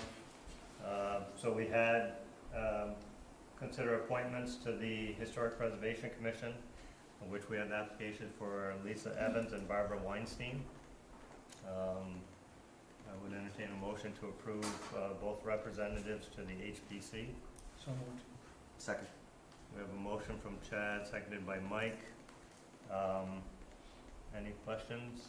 Should be a term of expiration of May 31, 2024, is that correct? Yep. Does anyone want to interrogate Lisa anymore? She sounded pretty well qualified. Yeah. Yeah, she did. The only question I had for you, Lisa, is how did you end up at Brownington Museum? Actually, in undergrad, I Oh, is took that an right? archaeological course, and my professor had done a dig up in Brownington, and so he knew the curator, got me connected. And I said, sure, 4-hour round trip, 5 days a week sounds fun. So, Yeah, you can't get there from here. yeah. I presume your courses at Johns Hopkins are online? Yeah, it's the advanced academic program, so all courses are online. There's two. There's three. Okay, so we have a motion and a second to approve Lisa and Barbara. Is there any other questions? Hearing none, all those in favor say aye. Aye. Anyone opposed? Hearing none. Lisa, you are approved along with Barbara. And I know we still have a couple vacancies that we will have further, Chip will have further conversations with you. Actually, one vacancy, right? One vacancy. Yeah, one. And we'll have further conversations with you regarding that. All right, thank you. Thanks for coming in. We look forward to the displays, the presentations when they're done. Do you have a time frame on that? Are you thinking of? Well, it depends. So like I said, we are connecting with a graphic designer right now to help us create visuals. So timeline, we're hoping to be completed, printed, ready I just want to sort of dovetail on that. Colleagues of mine through my day job, and you're aware of this, I think, the Prohibition exhibit. So up in St. John, they received a grant to do a display as well on Prohibition, mainly along the Lake Champlain corridor up into Canada. And they're going to be shipping that down to us for display for our region. So it's going to be here at City Hall in the hallway. It'll be at the museum, and I think we're going to try to get it into the hospital as well. So it'll be a 1 month stay at each location, and it's going to be mobile like yours as well, that we can move to maybe the farmers market and do some things like that as well. So keep your eyes open for that. I want to just thank Matt for help on pulling off the championship parade yesterday afternoon, and hopefully there'll be another one here on Wednesday evening. So we'll go around. I think that's all I had for now. Let's go around council reports. Mr. Mayor, could I request that we let Councilor McCarthy go first? Can do that. Thanks. Yeah. So I think we've had an incredible dialogue already about some of the work and really the work that we still have to do around issues with equity and inclusion and justice. And I think that some of the recent conversations that we've had have brought up some challenging questions about what our role is, the city council, what we want to direct the city manager to do in terms of engaging with staff. And we've had training. We need to have more space, I think, for opportunities for learning and growth, and especially the repair of harm when someone who's representing the city, whether that's somebody who's in a volunteer capacity, somebody who's been appointed, whether that's a staff member, whether it's one of us as an elected official. And Chad had at one point, I think, brought up the idea of having an equity committee. We heard some support for that idea in public comment. And so I wanted to request that on our agenda for our next meeting that we take a look at a proposal, and I'm happy to work to pull in community voices for what that should look like. That we establish an equity committee and charge them with looking at the policies that we have in place in order to make sure that we have the most welcoming community that we can for all the different people that we have in our community and hope to welcome here. So I know we're not alone as a community in being faced, especially in Vermont, with a lot of white people who are leaders having discomfort with questions about race and equity and inclusion and the policies that we have that continue to perpetuate systems that support us being in power. And I think we need to create some space for some conversations about where we can improve, where we could do better, what symbols that we want to celebrate, and when it's appropriate to do that. And so I hope we can do some work in the next few weeks and come up with a proposal to move that forward for a future city council meeting. Thank you, Mike. Chad, thanks for giving your time up to Mike too. Tim, is that what you did? My pleasure. I would want to make sure that that was valuable, but I also don't want to take away from the normal stuff that you talked about. So can he have extra time to just do his ward stuff too? That's probably a conversation for all of us. And now, because he has some other stuff he probably wants to talk about too. I guess the one other thing that I would want to say, I really appreciate everybody's being very generous to me this evening with their time. Yeah, I don't know what's happening, but I did want to say we talked a lot in the finance committee meeting around the enterprise budgets about the value of investing in the crew that we have, the expertise that's building in a relatively young crew, the good kudos that we're hearing from across the community for the work that they're doing, and I just want to thank the rest of the council for supporting that conversation and continuing to invest in that crew that Marty's leading, because what I'm hearing in my ward is that the hard work, the ability to, you know, come out in the middle of the night to deal with a water main break, you know, and to help people at the level of customer service in this labor market. If we don't invest in people, we're not going to be able to have that success moving forward. So I just really wanted to underscore how important that is, and in light of the fact that we had a 0% increase last time, and we have a real need to invest in those folks and our infrastructure, it's important what we did tonight. Yeah, and you want to give Mike your time too? Sure, you have my time. Go ahead. I really don't have anything to, not any complaints in Ward 2. I had someone on Huntington Street that was looking for, I think I might have brought up last time, one of the signs for the, you know, the community signs for speeding and children, you know, the ones that we put on other poles. And I think I asked that we expand that over the proposal we had last time and try to get some. We know when those signs are coming in, Chip or Marty? I don't, I can find out. We've had a ton of signs that are on back order because of shortage for those Right. stuff. So, I mean, other than that, Ward 2 I think is doing great. I will echo what Mike said about the Marty's crew, and I also would like to expand that to administration, police, fire. I mean, you know, with suffering through a year of COVID, a lot of communities are a lot worse shape than we are.